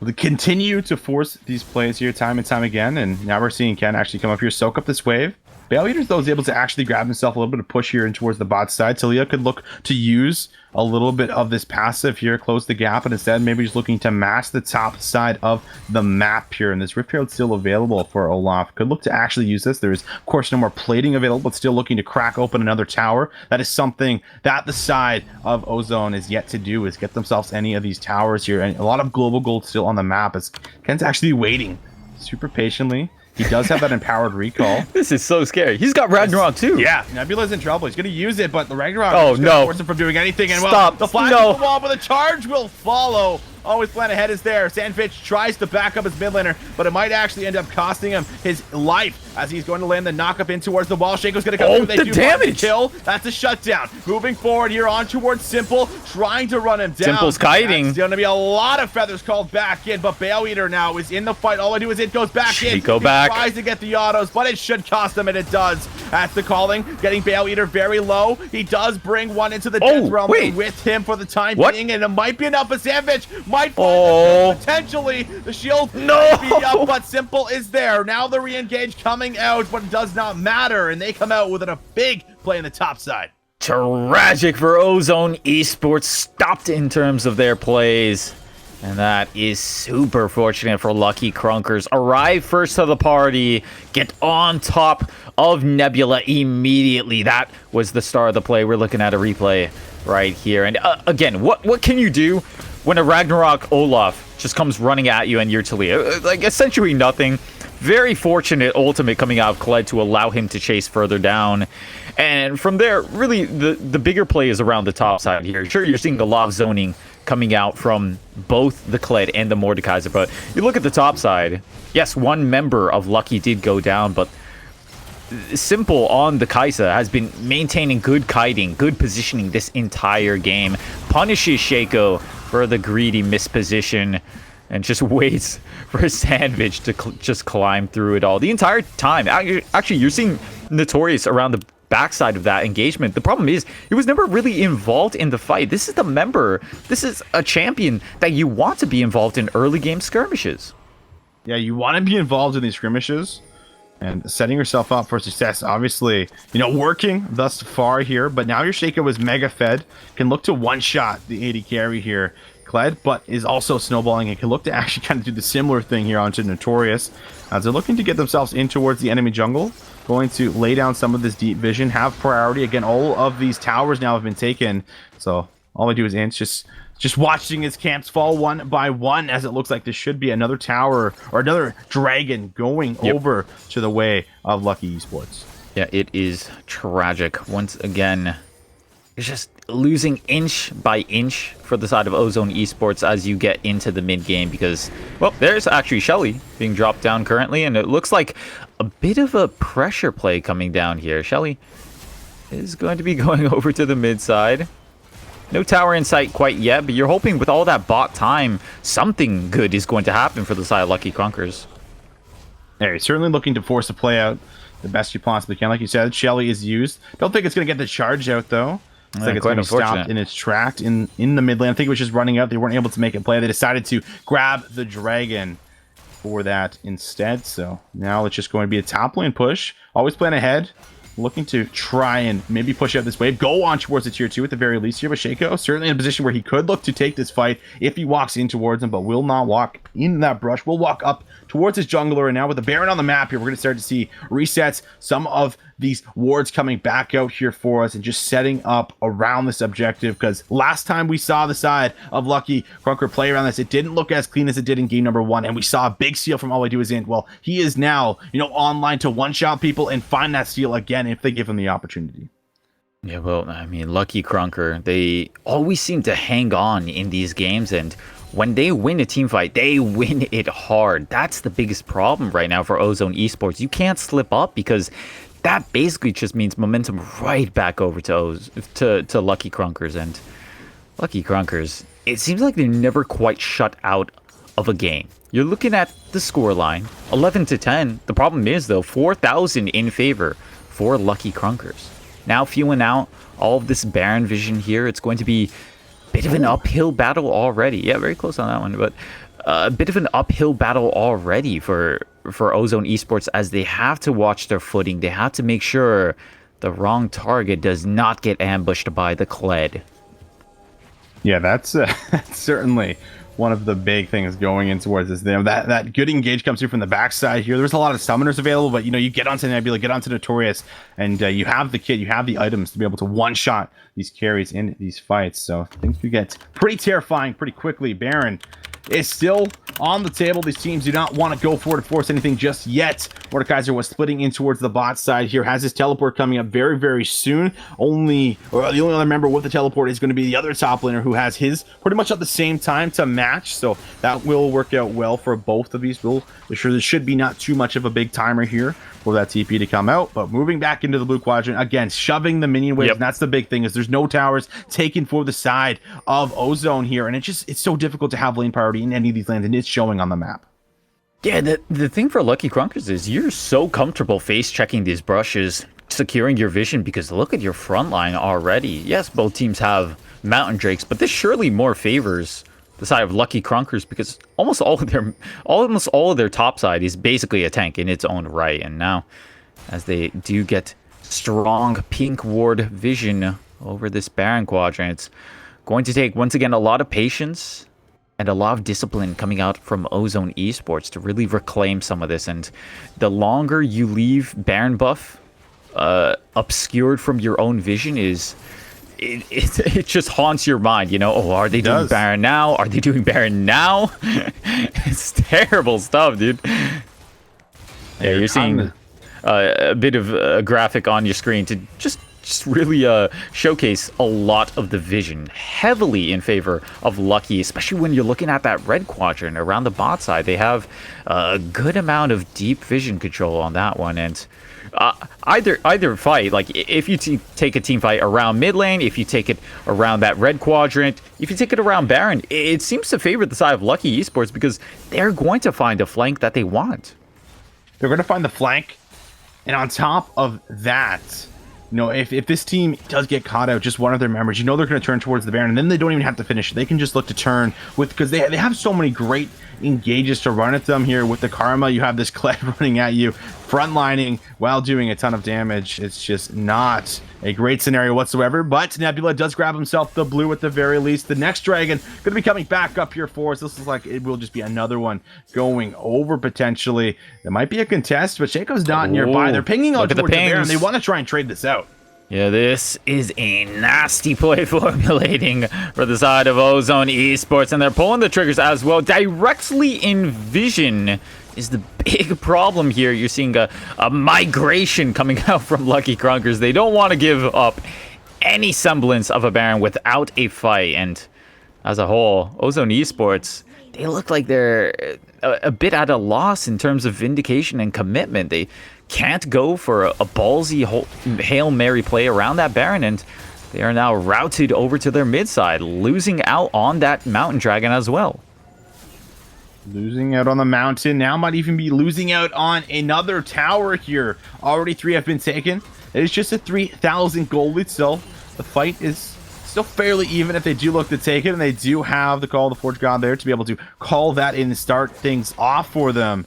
But they don't want to do it as of just yet. And they do actually finally break open one tower on the map here. They are going to find the top lane tower. No one's there to grab the local gold, but just the fact that a lane is going to be shoving up past the halfway point on the map is probably going to do a little bit of wonders here, and it's certainly going to help here slowly but surely. I mean, it's something I'm not accustomed to seeing this series, at the very least. Now we really had to question, how do you find the perfect engagement for Ozone Esports? Because you're behind on information. You're behind on damage for the most part, because like we've been saying this entire game thus far, it's been the great CSing, the great amount of objective control for Lucky Krunkers that's allowed them to stay ahead of the damage curve. And as you go further and further into the game, something like these Mountain Drakes, the resistance that you get from these Mountain Drakes is you're going to feel it more and more. Especially because of the fact that really the only reliable damage dealer for Ozone Esports is Notorious God. And similar story to the last game. The problem is, if you ever distract him, if you ever take him down early, it's not a favorable fight for you. But pressures, tensions rising as Ozone are trying to stay put here around this Baron. Yeah, and I feel like the bigger problem at hand is that they're not clearing the vision on the Baron pit. So they're just waiting in the line brush in the river here, and it's like, well, you're not on the Baron, and you're not showing on the map. Like, I wonder where you could be. Like, the vision is just obviously not in their favor at the moment, and it's being completely red for the side of Lucky Krunker. They're in a great position where they don't need to face check you. They don't need to force a fight because they're winning on the map naturally, and they are now just going to look to shove this mid lane, probably move in, clear all this vision that was laid down. They could look to force the play, but it is definitely a stalemate situation where no one wants to force the fight as of just yet. They're just waiting, and it's just pretty much who is able to maintain pressure in the mid lane here, then move into the river slowly and put down and clear the opponent's vision. Side lanes pretty much dead even at the moment. It's honestly, you can tell both teams understand this game literally pivots off of one decisive team fight. So it does. No surprise that they've literally been volleyballing back and forth in terms of vision. But I want to see a big play come out from the big dogs here in this game. Lucky Krunkers. I want to see a beautiful flank orchestrated from them. You could actually see the Kled waiting in the wings as well. Yeah. Just hanging around. The look to do it. Jonathan's going to walk back over. Look to drop some vision for himself here. All I do is int 8-2. Able to carry this game out here. Looks like he's actually going for Infinity Edge. So once that's completed, goodbye Simple. If he manages to get on top of him, these Karma Shields are pretty much going to have to be used perfectly here, or you're going to need Bale Eater to pull that Shaco. And make sure you pull the right Shaco in towards it, but they're looking for a play bottom. That's the call. The Ford got actually the flash out. They do lose a pretty big, powerful ultimate, but you do get that very important summoner here off of that top laner. Yeah, very smart stuff, and hey, that could come back to bite the side of Lucky Krunkers. They unfortunately do lose out on that summoner. Next dragon actually already approaching. Feel like it was just yesterday when Lucky Krunkers secured themselves a mountain. Well, that third one, or rather fourth one of the game, already underway. 45 seconds, and Visions, this is the Dragon Soul. I feel like it's sort of played a low-key role in this series because games were mostly decided before it ever came into play, but this is actually crucial. Oh, Victorious, he's got the side steps. He's going to flash, but the charge is going to hit him. This is a massive pick. They have shut down the AD carry on the side of Ozone, and the fight's not done there. They go for Zaya, but a very perfect Featherstorm is used. Wow. Shaco goes in, trying to find the execute. However, all I do is there's not enough. To Ken in that Q, but we're going to see auto by auto find it. Simple will take down the top laner as they press forward in the mid lane. They have found Jonathan. He is all alone. Nebula caught in the death realm, flashes and uses the barrier. He will get himself away. Will not find a trade kill, but he has lost all of his teammates. A sidestep to really add insult to injury. The cherry on top, as we said before, Visions, this really pivots off of one decisive team fight, and if that wasn't the most decisive team fight of the game thus far, I don't know what is. Lucky Krunker earned themselves that Baron off of sheer patience, hard work, and as you can see, the 5-man recall as well. There is new life rejuvenated into the Krunker lineup. That's right, and they still got the dragon to go back for Switch. This is just as spelling disaster. This is almost a forced fight. I feel like you have to try and get in. You've got to do something. Is here for a 50-50, but at the end of the day, you're right. You have to do something. I feel like this is a dragon you have to contest here. You're already not looking great because of the Baron. You did lose the last fight, but you might be able to swing things your way here. There is some ultimate cooldowns, still on that cooldown here for some of these members, but they're pulling it out. About 6,000 HP. Shaco looking to go over the wall. Yep, that's right. And not only is this a team fight, or is this an objective that you cannot give up, but this is a team fight that you really don't have the space to lose. You go even, and you're still looking at Baron minions pinning down you. Oh, and we're Okay. gonna lose the No jungler snipe. here. Always playing ahead. Does end up securing the dragon and the kill, but that is the shield implemented here with the Dragon Soul. Things got a whole lot scarier with this Baron push. Notorious, he's gonna actually get caught out. Does have a nice sidestep, so actually he's gonna return fire, but Simple is right there. Notorious, I don't think you want to be this close to him. He's gonna buy time with his Zhonya's, and now Simple want to go on a rampage. The AD carry is down. They're going for a very deep dive. Jonathan is forced to ult away to safety, and now they are looking to break open the base.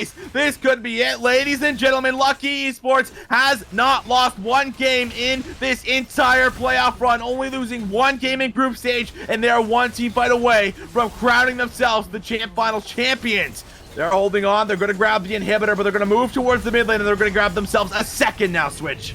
Yeah, and Ozone at a loss for answers here. They've just been forced to give up everything. This is the call of the Forge God. Is it going to find a strong pick, though? I think not. As Simple really just walks that one off. This is not looking great.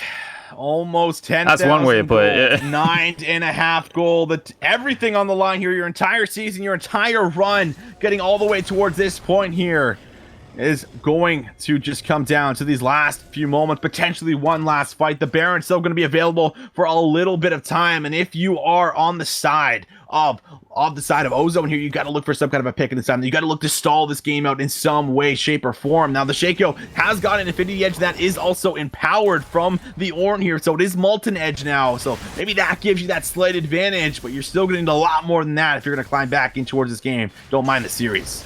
Oh, it is a mountain that you have to climb. Q-ting.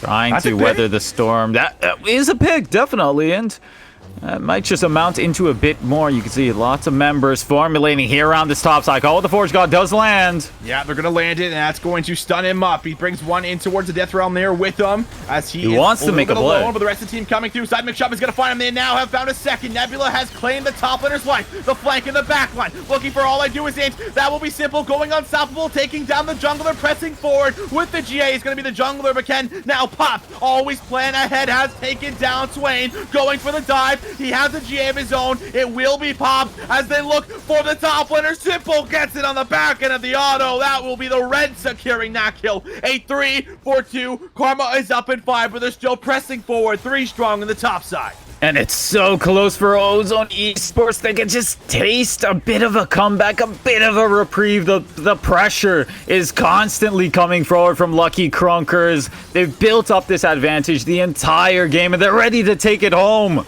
This is it. They have to defend the Nexus. Notorious goes in looking for this, but they know it can be over. Simple does get in with the side mix shove, but they're just hitting the Nexus, and that's it. Ladies and gentlemen, Risen Champs Finals is gonna have themselves a winner. Lucky Krunker team. They managed to do it. They brute forced through this entire playoff bracket, not losing one single game, then 3-0ing the final, showing they are the best team in Risen Champs. And Lucky Kronkers, did you ever really lose faith in this team? What a dominating playoff run. Didn't drop a single game the entire time. Played their style of League of Legends, which was, I mean, we could see the final result here, which is basically just pinning your enemy team down in the early game, and if that doesn't work, you just end up winning the game anyway, just off of sheer playmaking alone. That's really what it felt like to me. It felt like the playmaking for Lucky Krunker was they have such a high ceiling for themselves that it doesn't matter what situation they get put into, and they almost thrive off of the pressure, off of the chaos that ensues, and they end up taking the win here as well. What a performance, and truly a team to admire. I would say so. One hell of a story. Only game they have lost the entire season was all the way back to group play, and they still managed to come out of that group 5-1, and then doing this run in the grand final here, putting on a beautiful showing, just showing everybody what they are able to do when they come together. They were too strong. The Lee Sin was too good in the first couple of games. They tried to ban it out and force something different for Ken, but he still showed to be dominant here on the Olaf here. Still got the job done, was playing the objective perfectly. And Switch, what a team that has been put together here. And like you said, just unbelievably done. Ozone, I thought they might have been that brick wall. The team at least to be able to grab a win off of the board, but it just seems like they adapted way too late in the pick ban drafts as we went throughout the rest of the series here, and it just was not enough for them to be able to even get one win here in this best of 5. I mean, I admire all the effort that they put into things like the pick and ban, like some of their compositions. Creative, you really cannot disregard that, but at the same time, though, there was never really a time where you started to chip away at Lucky Krunker. You started to put them in an uncomfortable situation. It never happens. Because, honestly, sure, you took Ken V1 off of the Lee Sin. He goes on to his second most played, the Olaf, pretty much also debatably one of the best junglers in the game currently. And surprise, surprise, he performs like Ken V1 does. The problem with this is, sure, you can put down one member of Lucky Krunker. You cannot put down the entire team, and that's really the issue. At no part of the series for Ozone did they really start to gain control of the series, because in my opinion they needed to win that game to really start garnering maybe bans forced out from Lucky Krunker, maybe to force Lucky Krunker to go with a different composition, to go with a different style. It never happened. Lucky Krunker's played the same style that they're accustomed to the entire series, and they showed why they are the best at doing that.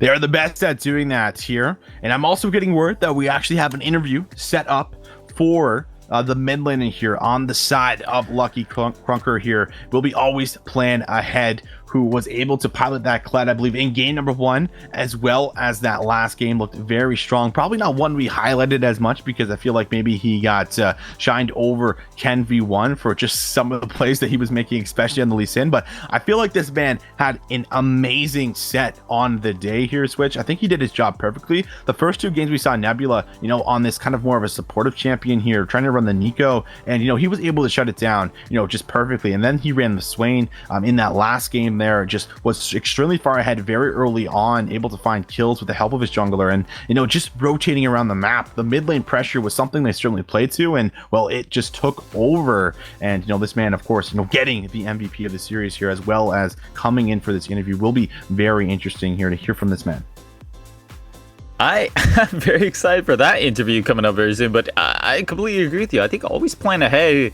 He did sort of play the role that I wish Nebula had played, which is a more aggressive early game, to be honest. Sure, we saw Nebula run time and time again the utility mid pick, but never actually felt like it was doing his team any favors. I would love to see him go onto a much more carry-oriented role, while on the other hand, always play ahead. He was really always behind his jungler, always ready to follow up, always ready to make plays, and was very much such a catalyst for the success of Lucky Krunker's time and time again. So props to that guy. But I mean, come on, you'd be amiss to not give kudos as well to Ken V1 this entire series. Right. Sure, I think he dropped the like 1 or 2 smites here and there, but the thing is, it's not when it ever mattered. And when he really came out clutch is exactly when it matters. It's like he walked such a thin line playing Lee Sin,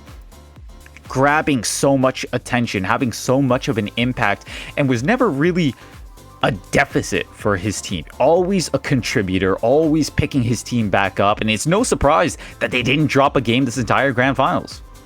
Didn't drop a game the entire grand finals. And from what I hear, guys, we're just going to wait to get the interviewee in towards our lobby here. So we're just going to throw back some of the crazy plays that happened through this entire season here for Risen Champs as we get ready to set up that interview. So we're going to throw it just to that short little break. Make sure you guys do stay tuned after, as we will be going into an interview with Always Plan Ahead to hear his thoughts on that game. the inhibitor, and looks like they're gonna go for the Baron fight itself. That's a lot of damage on the Season 9 Peaker. Jas comes in with the flash, looking for the perfect execution, but Season 9 Peaker is still gonna go down. Meanwhile, Cataclysm on to 3 members. Look at the AoE damage coming in! Peach Bell Prodigy flashing over the wall along with Jas. The Shurikens are flying in! It's just a means to try and secure this Infernal Dragon, but now Season 9 Peaker is waiting. He's fully revived and recovered on health and mana. He's gonna try to look for the Petrifying Gaze. 2 men onto the back line, and there is first blood for Lucky Esports. A double kill coming in. Cho'Gath has nothing. He's got triple rings.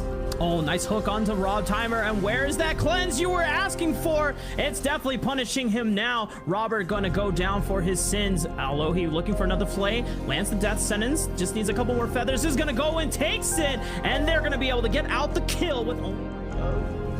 I still think he should have gotten the kill, though, but that's just observer vision giving me all that and gone. Oh, this is a gank. Oh, that's gonna be the gas perfectly wow. Into the body slam. Look at that, Flower Kitty. He's gonna throw out the miasma. They're not going to be able to find anything. They're gonna throw Jonathan back in, and now a lot of damage is coming down. But there's Petrifying Gaze. Down 0-4-2-3 as the Hecarim goes in deep, but Paceburn with his life. 1-for-1 in the fight. Now they're going to lose the mid laner. Ace has been taken down. Savage is going to shred and help with getting a triple kill. And now it's all on this. Who's going to be able to land the smite? And Not Too Clean does get the back line with the Hemo Plague, but he's now running low on skills to use. He will claim Bow Eater, but cost his own life. Oh, with he got it. Poo-Poo down. With Poo-Poo down, all your damage is down. Dropping the vision in the pit. The turrets are already laid down. Now they're going to be thrown out. Grenade Again. He has to flash in, but he's going to pop this on. His Ace trying to do what he can on towards the backside. He's finding the reset. Ace is actually going to come down. Will it pop anybody? Will not just yet. They have lost the jungler. The Realm Warp. Now the rest of the team of the Realm Warp is in. The double kill comes through from Nebula. They look to chase down Buck Francis. The slow will land. Too Clean is caught in a very rough spot. Tries to hop over the wall, and that's not going to be the case. Void Rush comes in, and Ken V1 claims the kill as the siege continues. Another charge is ready to hit the inner tower, and so is the death sentence as it lands on the Josie, and Beach absolutely annihilates Upstale. The fight continues as the round warp towards the bot lane, knocks A5 into the air, and always plan ahead. Lucky Krunkers, they look so damn good right now. This is a team.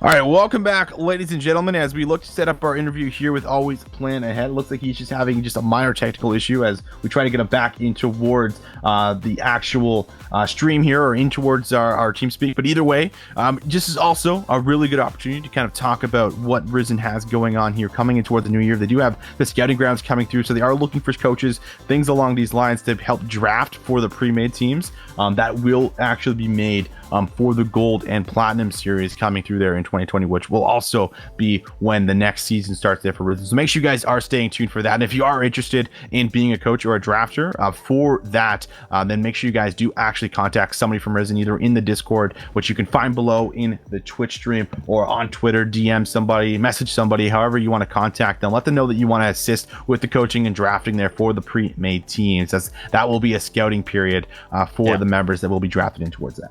It's super exciting stuff, dude, because with all this raising awareness for sort of North American rookies, I'm glad that we get to have some of these scouting grounds courtesy of Risen Esports to really, view some of this up and coming North American talent. Everyone's always, or everyone, it feels like recently, has been just off the walls about how some of these LCS players haven't gotten spots on the main roster. Like, obviously Pole Belter is like the elephant in the room, but lovely to see.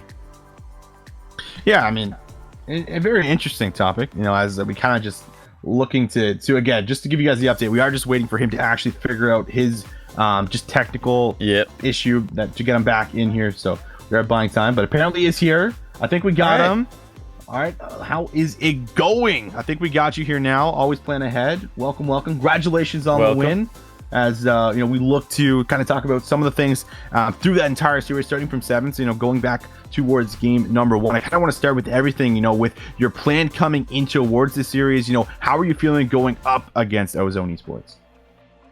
Coming into the draft, I watched their previous game, or their previous series against VT. Yep. You notice that they didn't ban any what I consider, or my team considers, the OP4. So we kind of got really whatever we wanted in draft. Obviously, I think they target banned me pretty much every game. I would actually just for the sake of maybe answering some questions in Twitch chat, I would actually love you to expand a bit more on the OP4 right now, or what you and your team considers. Xayah, Pantheon, Cast Rise, OP4. It's what we generally always prioritize, or at least try to get one of those, if most two. Okay, nice. Fantastic game, super dominant. What really did you think about your team's journey overall? I know on paper it looks like you guys literally just swept through the entire playoff bracket, but there was probably some growth in there as well. Are you proud of how far your team has come so far? We mentioned how your seed wasn't exactly painting you as the best team throughout the entire season in Risen Champs. I think for Risen Champs, not to be cocky, but we kind of came in just expecting to win. Because I think my team, obviously it is cocky, but my team as a whole. You won, so that's kind of allowed. I think top laners, arguably, top 5 in this role, jungles, extremely good. I consider myself good, and I consider the bot lane that we actually use really good. I know that we use a sub for this game. Right, and now that we have seen you guys and what you're capable of doing, and coming out with some very dominating wins, what are you guys looking to do for the future? Is this a team that's looking to stay together, or is this something that you guys just put together for Risen? What's the future for your team, and what's the future for you as an individual? For a team, we're in UPL or finals for UPL right now. Whenever that's played, and then I don't really know what's happening after that. It was kind of just a last-minute team that we put together, because most of us are just friends. Right, and it seemed to work out, pretty perfectly for you guys. Team that was put together was able to get themselves away with a win here and a chip on the shoulder here for Champs League. Switch, is there anything that you would like to add here before we cut the stream here with our interviewee?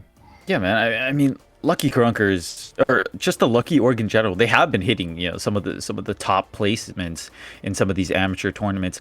I actually do want to sort of point the spotlight over to the actual players. I know you personally always plan ahead. I believe you're in the scouting grounds for Supernova's scouting grounds.